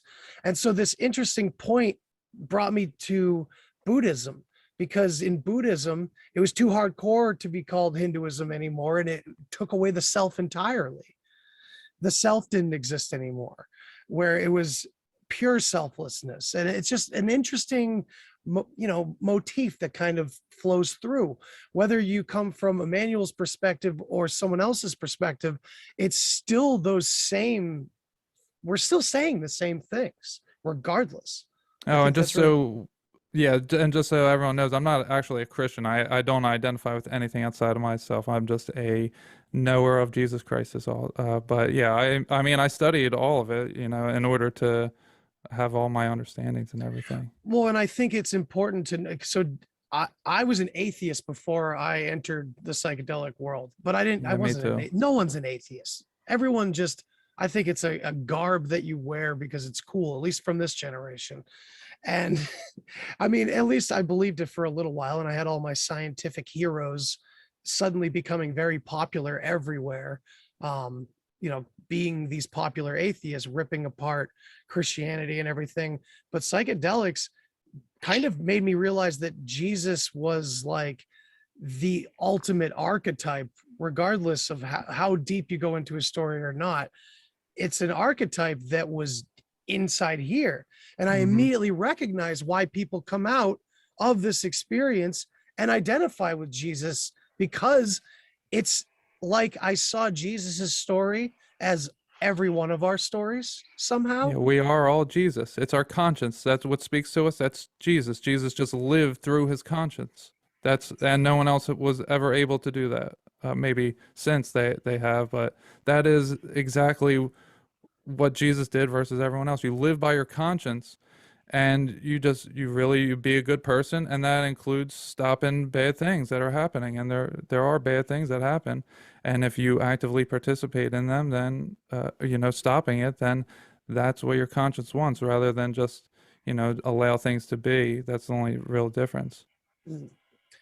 Hey, Andre, Mason, yeah. Sorry. That's okay. I feel like Jesus is, just to me anyway, is basically kind of heart-centeredness. That's what I equate it to. That's it. That feels right to me. So we could put any words, to that feeling here. It could be Jesus, it could be chair, it could be cup, whatever, He's But, green in the astral world too, the green heart chakra. That's what he exactly. is. Exactly. I feel like it's just that heart-centeredness. So I wanted to also kind of pedal back into the whole parasite thing, and maybe I'm not correct, but I feel like, Immanuel, maybe you were talking about parasites being inorganic things, because like for me, like the parasites that are the problem, they are artificial intelligence. They are I guess consciousness, let's call it, but it's a consciousness that is not connected to God, right? Therefore cannot create. So that to me what a parasite is. Yeah, There's I obviously agree. also organic parasites, completely different story, but I feel like other things tie into that, where parasites can be used by these, I'm going to call them archons. But that's a whole different other fucking subject, very fast. Which is why they need to create in order to impede the consciousness, because they're not able to tap into the God consciousness themselves, and so they need us Not to create, do it. but they have to take over. And I feel like the way that they take over is when us humans, let's say, right, if we make decisions like lying, stealing, cheating, all the bad shit, right? So like we kind of disconnect from God more and more and more, and therefore I'm going to call them again archons are able to kind of take over more and more and more. And that, because I think humans, and I heard somebody say this and I completely agree, are not meant to be narcissists, psychopaths. I feel like there is a divorce from God, right? There's some kind of divorce, and these archons, this artificial intelligence is able to live more and more and more take over. That's Satan. What you were describing is Satan. Toxicity. Exactly. And this whole Satanism agenda, not going into that, but yes, exactly that. Yeah, it's crazy to think, but the Bible is so real that it is God versus Satan. I mean, it's all there, everything. I mean, it's crazy. People are like, oh my God, AI, we have to worry about AI, it's going to take over. They don't understand that this world is infiltrated by AI for I don't know how many millennia, The to moon. me, huh? Yeah, well, that's moon. another thing, right? Moon's But not yeah, real. The Death Star. Not real. well, Oh, jeez. my understanding that's like a Versus whole evil. satellite, but what I'm hearing is that connection has been severed. The whole, bad vibes from the satellite that's orbiting, but that's again whole different other subject. But yeah, all of this is so vast, and holy crap. It is because when you guys are telling these stories, I'm hearing more as above, so below. I'm feeling like if we have collective consciousness, then we must also have a collective ego. And I would say our shadow self would be representative of all these things we fear, including these tech gods and whatever. You can look at the movie Fern Gully. It's that same force, right? Anything that's impeding on nature and natural processes is the same story since the beginning of time. And it could be Jesus's story. It's the hero with 1,000 faces. Am I right? It's that guy that it's the archetype of what we're all doing, which is thinking for ourselves rather than accepting what we're kind of being shown as should be, or what's normal or something. Right, because our conscience tells us, this ain't right. I got to do something about this. I got to start my podcast. I got to start connecting different people. I got to take people on ayahuasca retreats. We got to do something to change it. It's our consciousness speaking to us. Yeah. That's really what it is. Healers. Yeah. We're all God. healers. God has destined us for big things, and we're all just doing it by just quieting the mind and connecting with something much larger than ourselves, because we realize that this world is something of itself, and we just naturally, we want to sin. We're born sinners, as Christians will say, because our body wants to participate in all these things that are no good for us, and we're like, oh no, get the coke away from me, get those hookers away from me, because it just leads down this path that you're, at the end of the day, you're miserable and you hate yourself, and you don't have the connection to God. That what happens is when you do psychedelics, for example, and you have this immediate connection to something so much larger, and you're like, I want more of that. How do I get more? And it's just the refining process, really. It's just being a good person. Listen to your conscience. Yeah. I wanted to I forgot to mention it when I was last time I spoke, this whole matrix thing. So again, for like, I don't know however long, right, this AI has been in control. There's an overlay over our natural, let's call it God frequency, right? There's a God frequency matrix, the nature, that's a God frequency. And there's the AI that came in, and there's an overlay of the AI matrix over our natural matrix. So it's like we're doing these medicines, we're seeing the nature, like, we're seeing deeper, past the AI matrix. And the media, everything, you turn on the TV, the news, everything, that's all, call it satanic, call it the, AI, the matrix, to me is the same thing. And when I say matrix, I mean the AI matrix. But we are slowly waking up little by little. The little sparks keep expanding and information keeps passing slowly. Yeah. Guys, how long will it be when there's, this is mainstream? When it's right. Right. Yeah. Andre, you want to jump in? Yeah, I was just gonna say, like, on my 5 grams and silent darkness journey, I was really comparing and contrasting unity and duality, and this is coming into the forefront of this conversation. I feel like, do you feel like, we're inherently just trying to find balance in the polarities, and like we have to have both to exist within that middle ground balance between the two?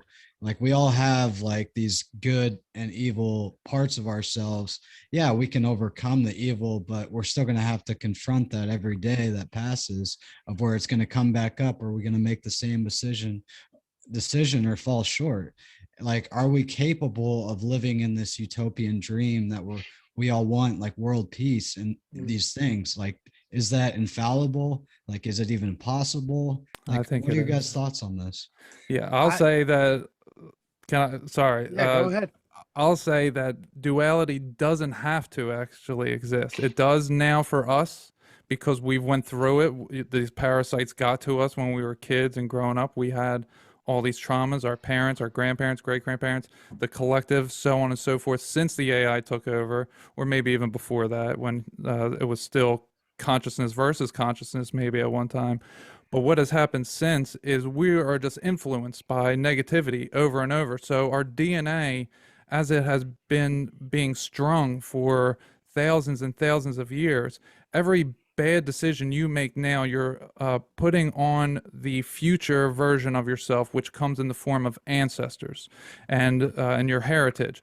So you're setting up family curses or whatnot by doing bad decisions, making bad decisions now. So if you're a baby and you're just born and you get smacked on the butt and you start crying, you didn't need to know joy and happiness to know that that hurts and that's painful. So this whole thing of duality needs to exist. It does for us and those who came before us, because we have been influenced and we have gotten to this point. But if you start from a blank slate, it does not need to exist. And there was once a time where there was a thing of the Garden of Eden. And maybe only two people, only we heard of two people. Maybe it's a whole thing. Maybe it's actually the kingdom of heaven, and that's where everybody goes to be in love all the time. You know, who knows what it actually is, but it definitely has its place, and I believe it is very reasonable to get there, because I know that there is a plan in place by the collective that we are going to help each other out, and we all really want to do this thing together. So it's gonna happen. I don't know when, but it's gonna. Mason, what's going on, man? What are some of your thoughts on the stuff we're getting into right now? Man, I've just been taking all this in and like listening to like what each of you guys have been saying, and it's just like it's connected so much to me. Like what you were saying about the Russian dolls, like I lit up when you said that, and I like saw that. and Carlos was talking about the what was he called it, the like the filter that we have, and I just kept thinking about my first experience with psychedelics. It really it was like the Russian doll like example is perfect, because like it started peeling off layers of what I thought was me, what I thought was like, you know, like everything that made my reality. And it just kind of peeled off layers. And I remember like trying to describe it to other people and I couldn't even find words, but it was just like, I remember at some point just feeling like I just completely stepped out of myself, like it was a suit. And like, it was just amazing when I realized, you know, like not only does psychedelics remove like the filters, it opens up so that we can experience more. It also takes away more of us, or what we consider to be us, if that makes sense. And like as I'm peeling off these layers, like, you know, metaphorically, I'm like looking at them and I'm like, this isn't me, this isn't me. And like that reminded me of what you were saying at the beginning about like about music, and like what you I think somebody said something about like music they wanted to listen to, and I was just like, I wanted to listen to all this music and watch all these videos and like check out all this stuff. And then I realized none of that stuff mattered. Like it was just, it's not even me. And like, that was what was so profound about psychedelics for me, is realizing, wow, like my perception of me, like, is just, it doesn't even matter. Like, you know, like my, like, you know, like all the constructs of what I think is me, it just stripped it all away from me. And it was just like the Russian dolls. And when you strip everything away, then you realize like, wow, there's nothing left except me, the experiencer, just like this, just the being state, you know. And that was what was so profound for me. And as I was listening to everybody, like I was just like, wow, like I could see all these like stories that were so different, but like it all connected, you know, like for me, like based on my experience, like it was just, I was like, wow, like this all resonates so much, even though it's completely different perspectives from everybody. Yeah, the Russian doll analogy has always been something I've always used it because with my experience, this is way out there, but I think someone mentioned kind of understanding what it felt like to be God. And I had that experience as well. Once all the layers were peeled off, that observation was still there, but no one else was. And that was when I Right. had like this beautiful, profound moment where I had like the most intense hug I've ever felt in my life. And there was a voice that sounded like mine, at least from my perspective, but maybe that goes back to what Carlos says about we always take from our memory. We always build with structures that we already have in our heads. So the voice was mine. The self that was talking at me was me in this, from my limited perspective. But it said everything always was okay, everything always is okay, and everything always will be okay. And it was just this unbelievable reassurance that was undeniable. But at the same time, I also had this experience of this desperately lonely God that didn't know. It almost felt like it was desperately trying to make his thoughts real, because if he could do that, he wouldn't be alone anymore, if that makes any sense. That's going way down the rabbit hole. Of entities. I guess we'll just like, there's so many things we could point to, and of course I can't think of any off the top of my head, but there's a lot of references in movies about like, creating things around the main character that aren't real, and he realizes it at the end that, oh, I made all of that up. And it kind of feels like that's being echoed, or that's what's being echoed in film. It's that experience in psychedelics where it's like, maybe God, the totality is trying to push through the hypothetical. Because we always say that science, our most pressing science right now, is saying that the physical isn't real, or it's more vibratory than anything else. It's not physical in the sense that we know it. Maybe God is tired of experiencing, I don't even know how to say it, but it's like gross physical reality has a certain quality to it. And maybe the totality wants to try to make all of his thoughts real or something. I don't know. I'm going way down the rabbit hole, but if I'm pinging off of anybody's thought patterns, please pick it up. But I think that, I'm sorry, you go ahead, Brandon. No, please. I think that we do have like some pretty good explanations in science, and one of them super basic. And I know that we've been like talking about the Trinity. I'm like obsessed with the Trinity, although I call it the triad. But sometimes I think I called it the Trinity actually on your show, Brandon. But yeah, like the basic Trinity of matter. You've got gas and liquid and solid. And so like what we call physical reality, and like I think our paradigm is material focused, meaning like it's focused on the physical matter, but that we know if we understand water is just low frequency water or low frequency energy, really. And so matter, everything that we think of as real, is low frequency energy. But then we have the liquid, which is like medium frequency energy. And to me, that is our emotions. And then we have gas, the high frequency energy. And to me, that is our mind. That is the thoughts. And that coincides with that Trinity I described earlier, the neural network of the brain, the neural network of the heart, and the neural network of the gut, and how they relate to our body and our emotions and our thoughts and our mind. And that to me is like not a crazy theory. It's kind of like that's the science we all learned, like there are 3 states of matter. To me, there are 3 states of consciousness. We even recognize 3 states of brainwave activity. We call them alpha, beta, and theta. I mean, yes, there's gamma. Maybe that could be like the outlier of the Trinity, or the spirit in that case. But right, the 3 states of consciousness, and to me, the 3 states of consciousness are ideas, beliefs, and truths. but they're all the same. They're just different frequencies. In the sense that an idea is like the gas state. They like float, they come by, they're easy to let go. They don't have weight, but a belief, something that we feel emotion to, then that we give that more weight. They flow more like liquid. They can go back to the realm of idea, but they can also be solidified into a truth if we believe them to such a degree, at which point we manifest them as a part of ourselves. They become a part of our body. And if you have a truth in your body that is detrimental to your well-being, then that can cause an illness, that can cause disease. And so the idea would be that psychedelics, by allowing us that amplified state of awareness, give us the ability to transform solid state personal truths back into the realm of emotions and ultimately into the realm of ideas, so that they can be floating away, that we can let go of them. And then likewise, we can take an idea that we know to be beneficial to us, and we can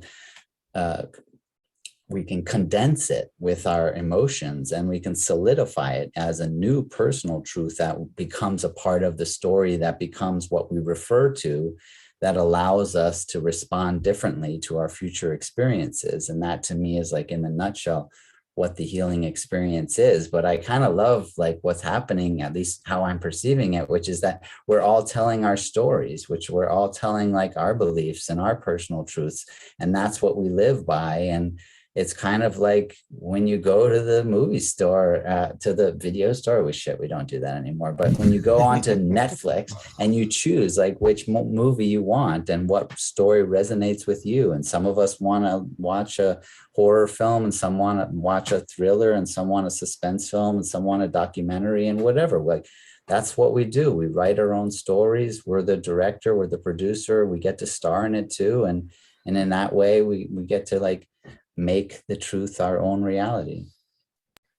And all I was going to say to tack onto that is that it does feel like we're all here kind of meeting up. If you picture God or this entity or whatever the space is, picture consciousness is like a Nintendo 64, and all the little game cartridges that go into it are just different options for experience, right?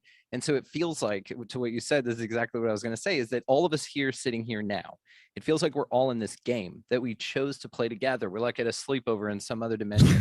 We're all playing this game, and we've all gotten to this point in this game called life where we've had so many fucking awesome experiences that we all kind of meet up every now and then and tell each other about it, almost like a I don't know, like a cafe or like a midway point. Like we all kind of meet up and we go, dude, check this shit out. And we go, man, I had this crazy experience. And did you know that I drove my car to a river and almost died and only survived because my window was open? Like, I've had the craziest time. So maybe this is what this feels like. As we're talking about this, I'm just so proud of all of us, all of you guys. Everyone sitting here has had these incredible ideas. You all are incredibly insightful. You're just out here doing it. And this is kind of what I feel about this game that we're in anyway. And I've had this feeling lately that all the shit, all the crap, it's all inversions of reality. You look at the medical system, don't get me started on politics. People still don't think it's fucking scripted in wrestling.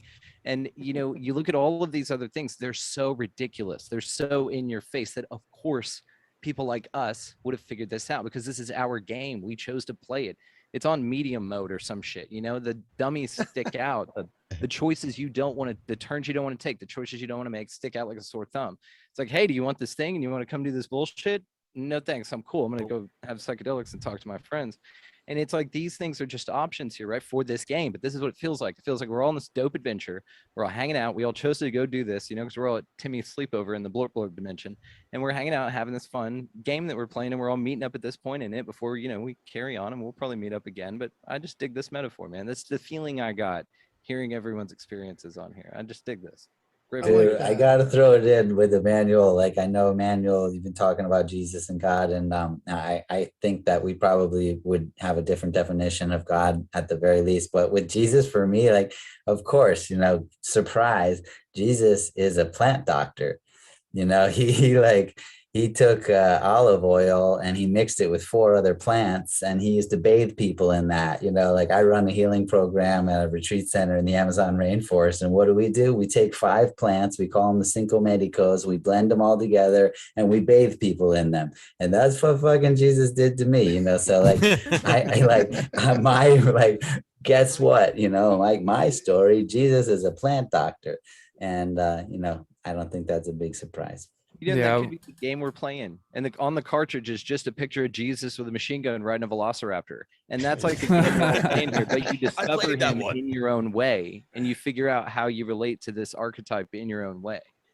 Absolutely. Yeah. And the thing is, I think it's important to, like, if you guys are familiar with some of Manly P. Hall's like deeper work, he really believed that the idea that you can have this concept that someone like Jesus or Buddha or even more far out characters are archetypes, but then over here you have the idea that this is part of our physical history or even our spiritual history, that these ideas shouldn't be looked at as just individual and random, that this is possibly more of that Trinity idea, that all of this is real. It just depends on what part of the scale and variance you're looking at, I guess. You know what I mean? Like, for instance, this is going to sound cool. One time when I was on mushrooms, or was it was liquid acid, there was a lot physically going on and visually going on and cognitively, where I felt like I was experiencing thousands of years pass by and my existence had turned into a stone long ago, all this crazy stuff. And then out of the corner of my eye, just this dazzling little light just dancing off the corner of my eye. And I was like, what is that? And I took my psychedelic vision and kind of focused in right there. And eventually I figured out, and it suddenly turned out to be the room I was in and my friends sitting there watching my other friend play guitar. So my entire normal mode existence suddenly was just right here.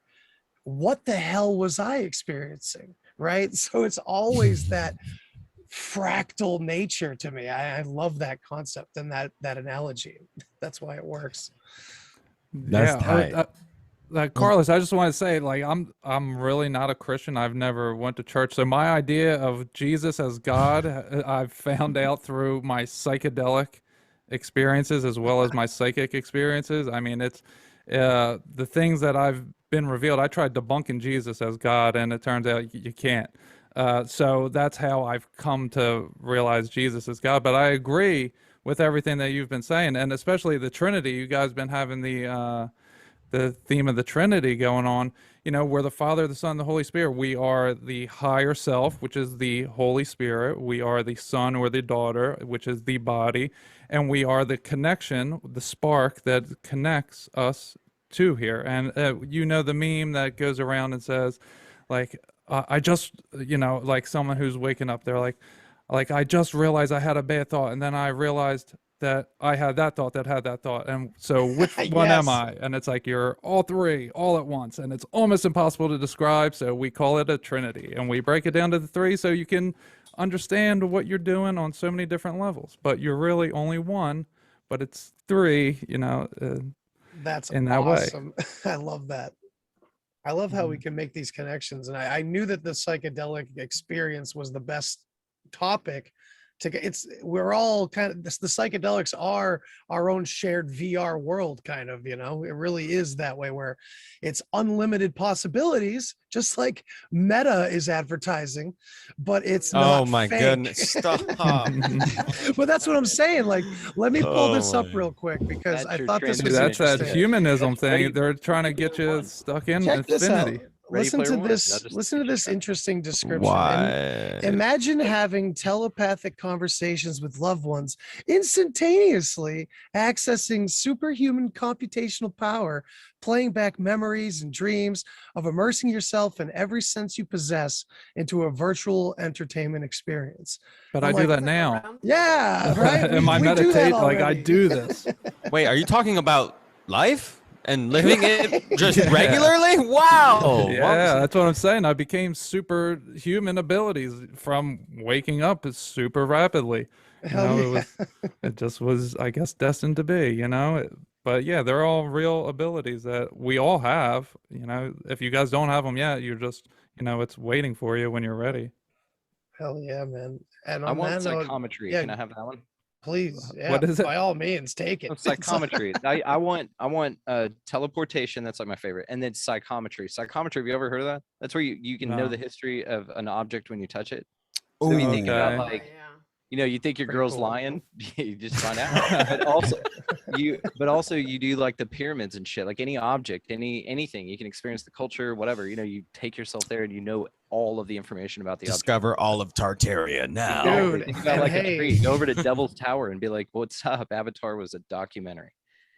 Dude, that brings it to a previous roundtable in this series where Bruce Fenton was a guest, and Bruce Fenton has some very interesting stories about some artifacts and things like that where there's memory attached to it, and it's a whole thing.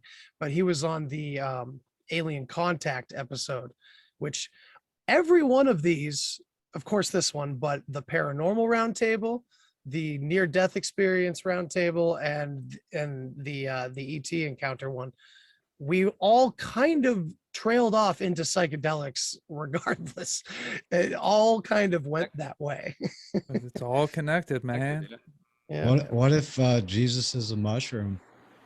Now we're talking. Well, Allegro, you can right? meet him that Big way. red Yeah, mushroom in the for cross. sure. I Allegro's met where- him. Well, Fuck yeah. I just heard Amanita muscaria being described as like, so you mix it and into like a tea, and it looks like blood. So it's like this blood mixture, and then you have the body, the mushroom. So you eat the mushroom, the body, and then you you drink the blood, which is the mushroom tea in a concoction. Andre, wow. have Which you I hopped down found the fascinating. Andre, have you hopped down the rabbit hole with Amanita muscaria and Christmas? Oh yeah. Yeah. Dude, that would change your damn life. I love that. I love Right. that. Yeah, I love So that good. because And it that's makes the most sense. it's a great example of how these things exist on scale invariance, where like it's Right. different So many things parts at of the once. spiral. Because in history, I could point to Finnish mythology and things like that and show a very legit, very interesting origin story, perhaps, to Santa Claus and all of that, still connected to psychedelics. But there's two very different psychedelic Christmas stories. There's the mythology one where the shaman was going village to village ringing the bell because everyone had their doors locked because it was freezing during the wintertime, and he was delivering the medicine, the presents, the Amanita muscaria in some cases. But then I've also heard that it's more metaphorical, where the Christmas tree is the typical tree where the Amanita muscaria grows, which it's like presents under the tree. Reindeer are known to consume these, so they're already flying, right? And even Santa Claus is the same colors as this. So it's interesting. These exist on It's a all of it. historical level, but also this kind of comical, kind of anecdotal, spiritual level. And that's how Paul knew Jesus better than Jesus's own disciples, because he met him on a metaphysical level. So he was speaking to him directly. He's like, oh no, you guys are wrong. I'm going to rewrite this. I'm going to rewrite this. That's all Paul was doing. It was through mushrooms that it happened. Santa was also Tartarian. Guys, I am It's obsessed Tartarian with- technology, his slay.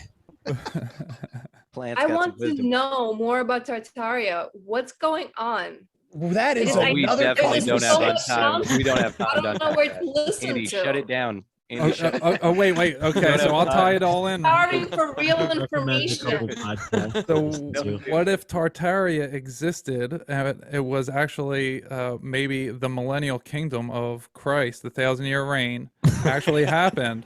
You need to No, add- there's a lot of evidence for it, that it's very possible that we're living in the time where Satan is loosed on the earth.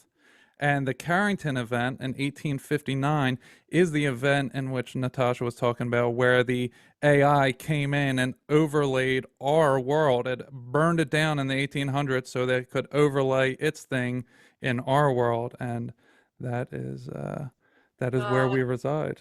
Cut it, I've Andy. seen- That's I've the seen that trailer for your almost fifth one that you like got to do, which is on alternative history. That's your Oh, trailer. dude, That's it. Do yes. your fifth one. Do one more on alternative history. We'll get Max on. 6-hour live See, stream. that Yeah. one doesn't belong in this series, but it will be coming. We have to do an alternative history one. But Hell yeah. that, in a way, let's tie it back in, because once again, we're talking about our multiple perspectives, our different versions of things, and maybe that is now showing itself like everything else has been a mirror. It's always a mirror, this world. Now we're literally seeing how confused we are about our past. And what does the individual go through during psychotherapy? They regress back to all these problems or these fears from their past that need to be understood from an adult perspective now, so that they can be released. And it feels like we're doing that on a mass scale. I mean, history is suddenly not history. Left is up is down. It's crazy. Yeah, it's And an inversion.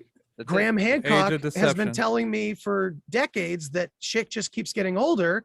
And now people are saying, nope, they're adding history in and everything's compressed. And it's All of it. it's so all of these things are seeming to Endless bottleneck. possibilities. That's it. Endless It's just possibility. This possibilities. is why consensus Mhm. reality is insane to me, because there are evidence for all of these things. You could talk to a million people that love the flat earth and they can tell you a bunch of dope shit about it. You could talk to other people that say that they went to wherever. And so there's a bunch of things that go on here that are complete, the dichotomy goes deep into provable things. You've seen even lately, we won't get conspiratorial with this, but this I found fucking fascinating, is that people are having, and this occurs in the UFO phenomena. We know this, there's two people standing there, one person sees it, the other person does not, like Carlos mentioned earlier, the filter. But also maybe there's a filter to have to do with different experiences happening in actual physical geography for two different people in the same exact place.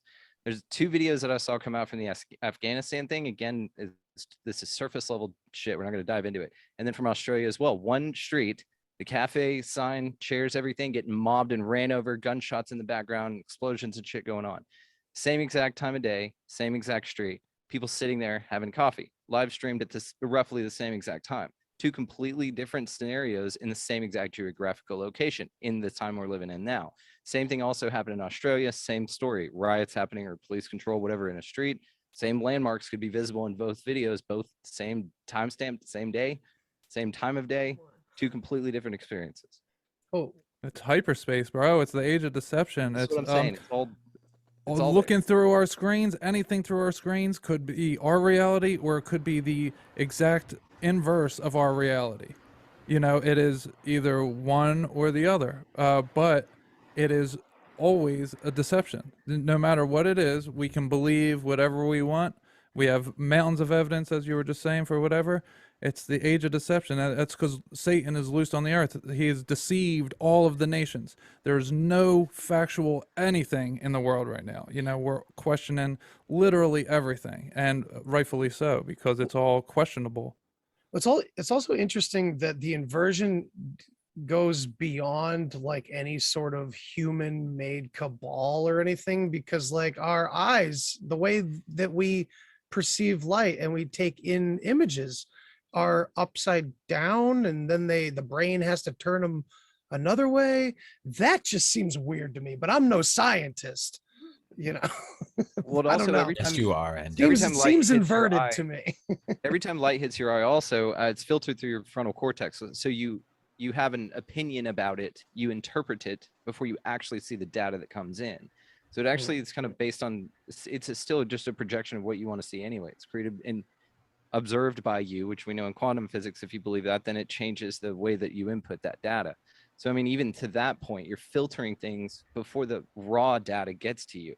You've got a thought about which can be manipulated and tainted by your nature Your versus perception. nurture type of upbringing. Yeah. Absolutely anything, your paradigm, just your experiences and beliefs. That's all your paradigm is Yes. anyway. So whatever your paradigm is how you filter your world. Again, consensus reality is over, guys. I think we've just declared it tonight.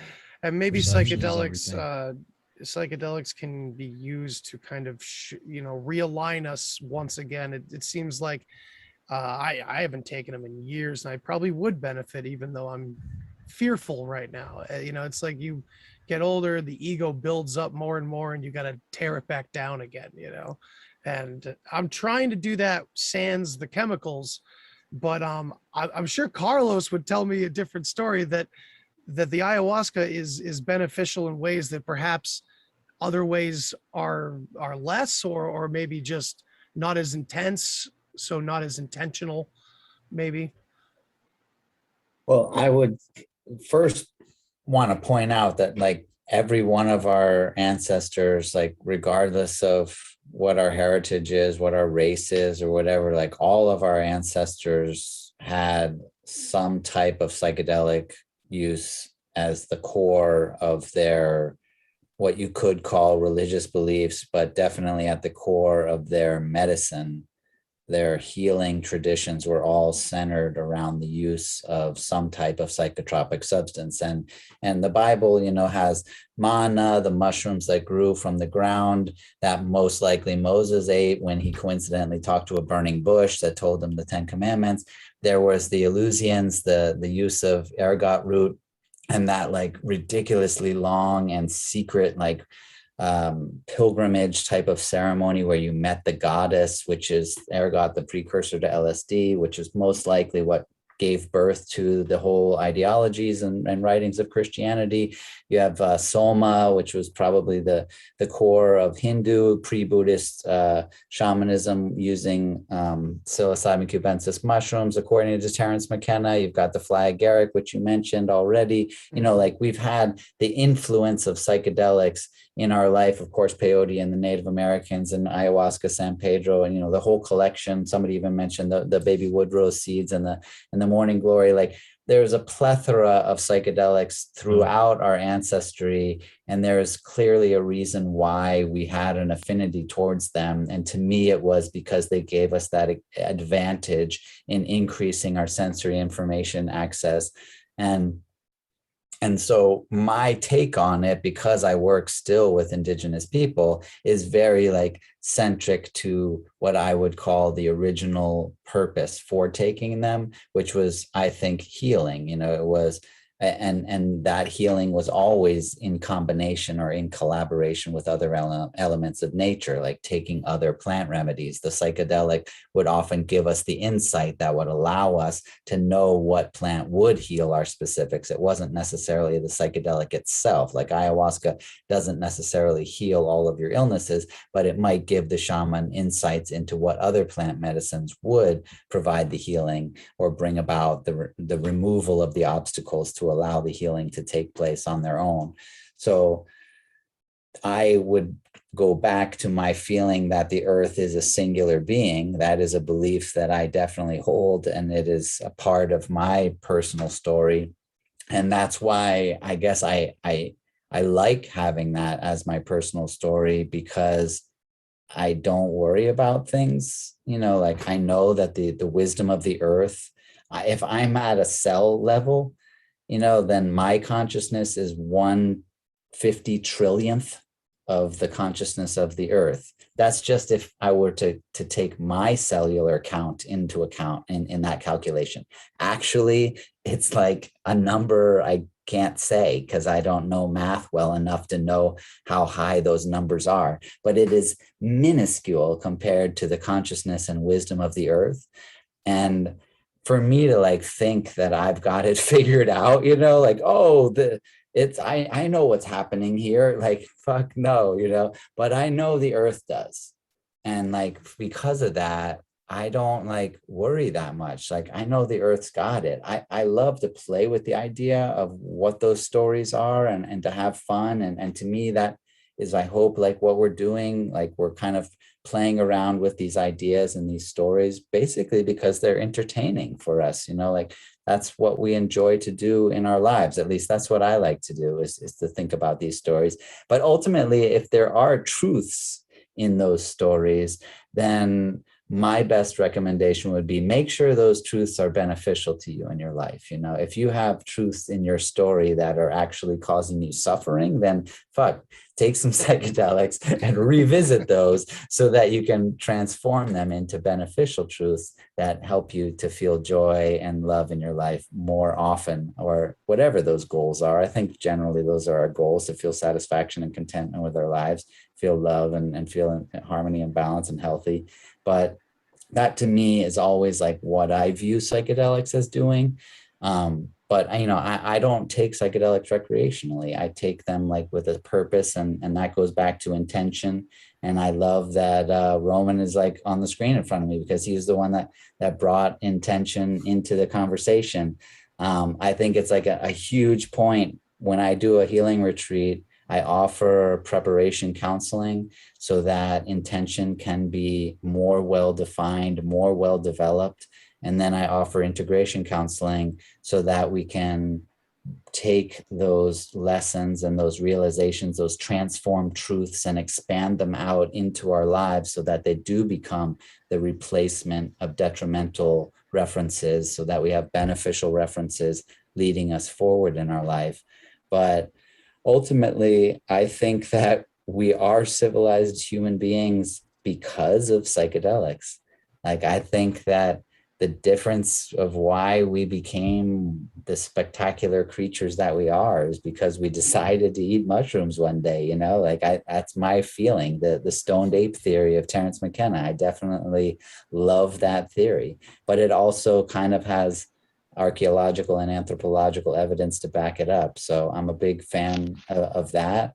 But again, like, I think, and I can see right now, there's a psychedelic therapy movement exploding. Psychedelic renaissance is happening, and ayahuasca is like a well-known word now, which is kind of insane to me, because 18 years ago, I moved to the Amazon rainforest, and not a lot of people knew what ayahuasca was, but now everybody knows what ayahuasca is.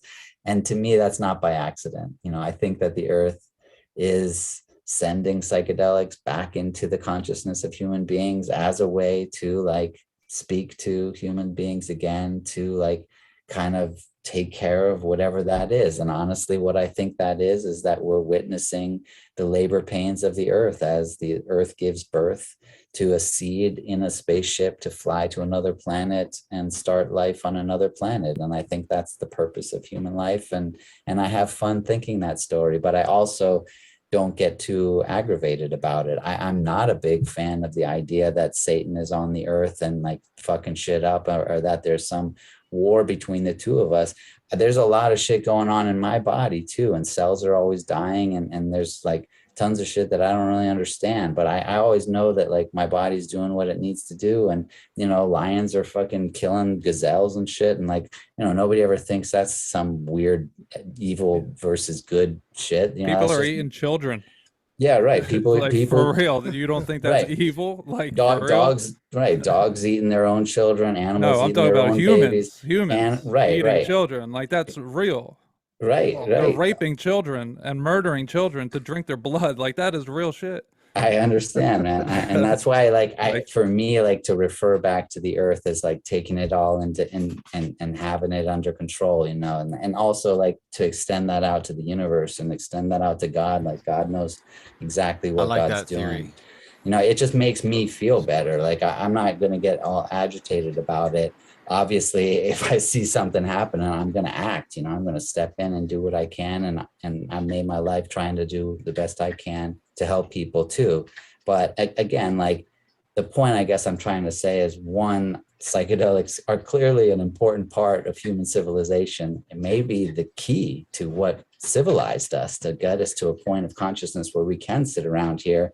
And maybe psychedelics were actually what allowed us to have the intelligence to create all of the technological devices that we're using, but also maybe at the same time blaming for our own destruction and things of that nature. And maybe psychedelics are also the salvation coming to like bring us back into harmony with the earth, which I would tie into my like personal story of the labor pains of earth and the witnessing of the birth of a new life on another planet as the recovery period. Like, on a cellular level, when a mother does give birth, a whole new set of hormones is produced, a whole new set of cells come in, and they bring back the recovery of the human away from like the weirdness that looked perhaps like it was going in the wrong direction, but of course was part of the birth process. And now the mother comes back into like the health that they had for a long time before the birth.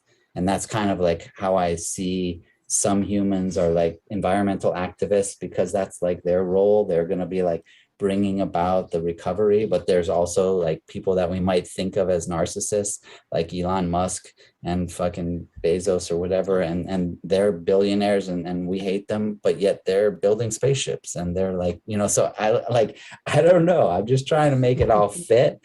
But I do think it's fun, and I do think that psychedelics allow us to at least recognize that we're telling stories. And once you recognize that you're telling the story, then you do get a chance to play a more active role in how you tell it.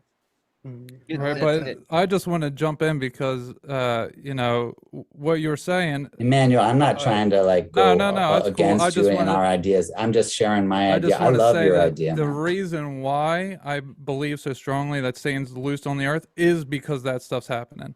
Because I believe, like you said, that God has a plan and the earth has a plan, and that plan has been known for some time, and it's actually because Satan is on the earth, and God has known this, and God has planned for it with us. And you know, you may not want to think that there's a spiritual battle, but every morning when I meditate, I literally battle things.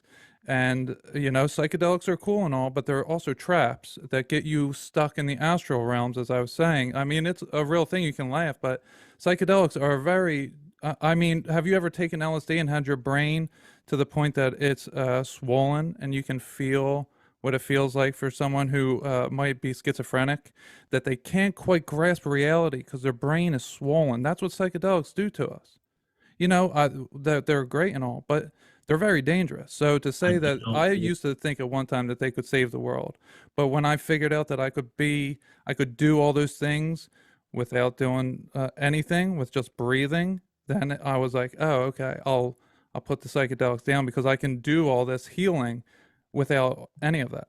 So, you know, that's where I come from. You have a quite a large resume, and you've done, you know, as you mentioned. Oh, I know, like and I've learned it since. Everything. Yeah. So it's, I mean, for any of us to kind of like resonate with that is tough. I mean, I don't think. Oh, I get it. Yeah, I know. I've been through it. Say that's the only reason. Quite as much as you have. So I do respect your position, but I think what we're talking about here is subjective in its nature, you know, and that's kind of the point we're touching on many times in this conversation. So the severity of your experience, while true, might not be true to everyone's experience, just because of setting and, you know, the circumstances of our lives and our karma. And I think that's another point that was really touched on.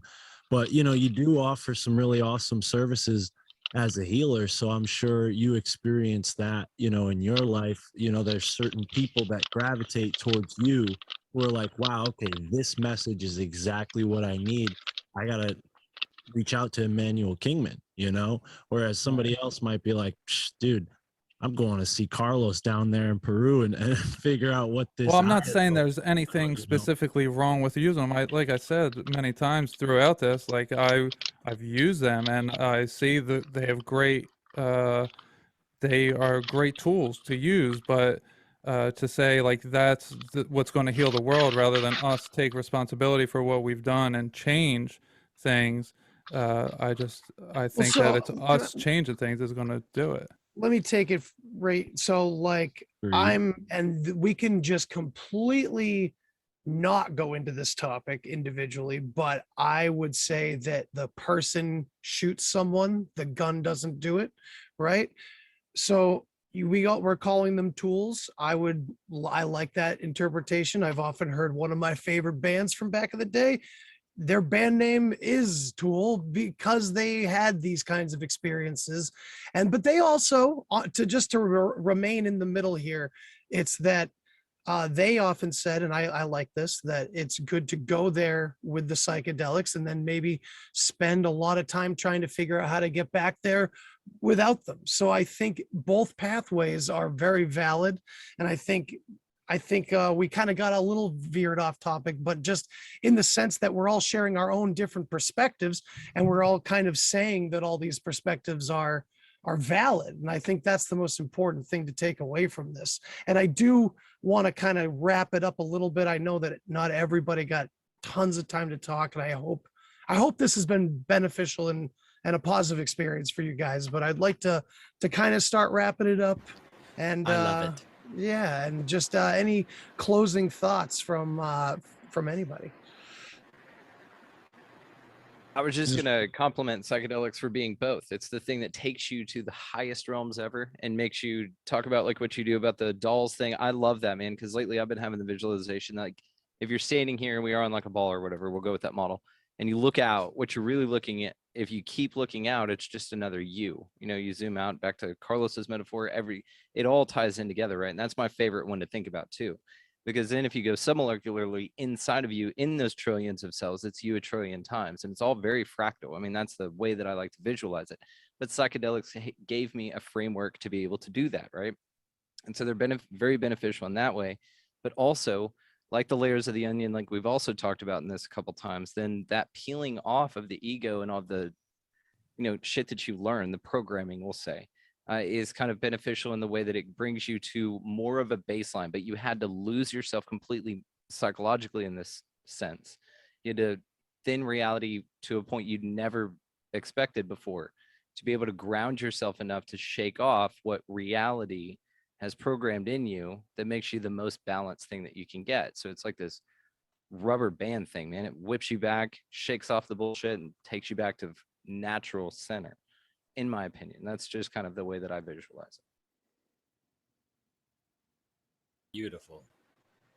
This has been a dope talk, dude. Andy, you put the best ones together, man. I'm telling you. Oh, well, thank you. And I really appreciate y'all being here.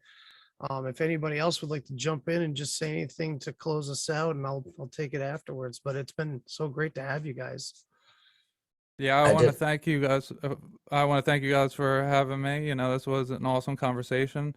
And, I don't have any hard feelings towards anyone that anyone here or anything that we talked about tonight.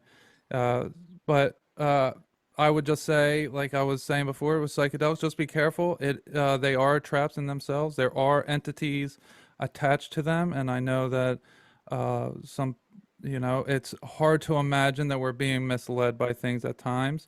But when we are in those worlds, what we have to do is just call on something of positivity that is going to help guide you in the right direction.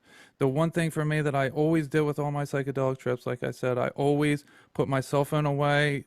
I meditated by myself alone for hours, listening to music, binary beats, or listening to music about Jesus. It was the only thing that I could do, because I started listening to Travis Scott, which was cool and fun. But then I came to a point where it was like, do you want to go down this path or this path? And I had to turn off the Travis Scott. So, it really breaks it down for you when you're doing it. If your really intent is to get in touch with God, then you're going to really get in touch with God. And then God's going to show you everything you need to see, but just integrate longer than maybe a few months. You really gotta, and it's hard when we're trying to wake up and we all want to jumpstart. We gotta take it slow. I went super fast, and it was cool, because I am where I am now. I understand the world in a whole crazy type of way, but it is also very dangerous. And I was misled for a long time by what I turned out to be demons that were in me for a long time, and only the name of Jesus Christ chased them out of me. So it is a very different thing to be saved by Christ and be doing things on the human level, that in our everyday we're picking up trash, we're helping elderly across the street, or whatever. We're doing the conscience right thing versus just doing psychedelics and thinking that we're going to be gods because of that. You just want to be doing the right thing no matter what it is, helping people achieve connection with the Creator is like one of the best things you could ever do. Amen. There Anybody are no else? absolutes. The number one thing that I know is that I don't know anything, and that's how we need to see this world. There are no absolutes.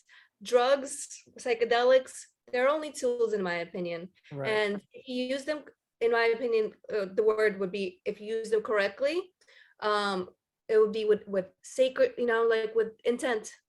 Like this is something very sacred, and lead with your heart, and or whoever's leading you, if they're a heart-centered individual, it's the tools themselves are not evil. Money is not evil. Crystals aren't evil. The sun isn't evil. All the things that everybody's trying to demonize, Saturn. And a lot of stuff, exactly. A lot of stuff that we talk about, usually they're projections of our traumas, our I don't know, stuck emotions or whatever. But these are just perceptions. There are no absolutes. We don't know jack. Cool, man. All right. Well, this has been epic, and I really appreciate every single one of you for coming on. And then it's not easy to jump into a round table with this many people, and I think it went exactly as it should have gone, and I think it was really great. So I just wanted to thank you guys, all of you, for coming on. And if you want to plug your shows, your work, plug away. ImmanuelKingman.com.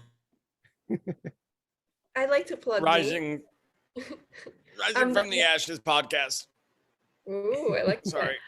I have a podcast, Greetings Earth Family, but I also do a lot of stuff. I heal with mushrooms. I heal with QHHT. I do all kinds of energy, blah, just Excellent. I'm around. Oh, and Thank Worship in the you. Storm. Yeah, Worship in the Storm. It was an excellent episode last week. That's right. Yes, it was. expandingrealitypodcast.com. Thank you. Thanks for having me, dude. This was great. Oh, Everybody on here is a badass, dude. I'm grateful we met up in this time in this game, to stick with the metaphor. And let's carry on, keep kicking ass, and just, being nice to everybody, right? And just being these fucking amazing lighthouses, because all of you are. This is great. You are. Thank you, and I love you. Get out of here. I love you guys. My name's Andre Mytty. You can find me at Essential Chessman Podcast. Sweet. Thank you. People can follow me And I love you. at the My Family Thinks Some Crazy podcast. Andy, thank you so much for inviting me. And to the listeners, enjoy the moment wherever you are in the now when this hits you. Oh, and I forgot my podcast, Godcast, the Goodness Over Darkness podcast. I gave my website, but not my Get podcast. together, Todd. I know. I'm all over the place here. Past his bedtime. It is. Look, I don't have a podcast, you guys. I feel left out. I better start with it. Everybody has a podcast. You're doing Carlos, big things. that's why you got to just, be on everybody else's, right? Yeah. I'm happy to do that. Thanks for having me, man.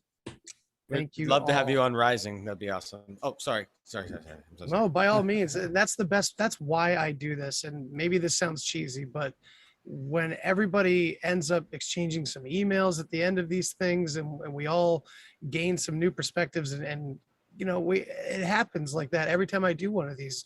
People kind of meet up, and they didn't talk about this before, or this and that. So it's been awesome, and I really appreciate you guys, and listeners, viewers. Thank you all, and this has been The Witness. Thanks for listening to this episode of the Deep Share Podcast. If you want to hear more, then hit that subscribe button. Follow me on all the social places, and remember, think for yourself, but don't always believe what you think. Till next time. Human sacrifice, dogs and cats living together, that's hysteria. Enough, I get the point. You have meddled with the primal forces of nature. And you will atone. What do we know? What do we know? If I know what we know, then I can tell you what we know, and if someone else knows, okay? I mean...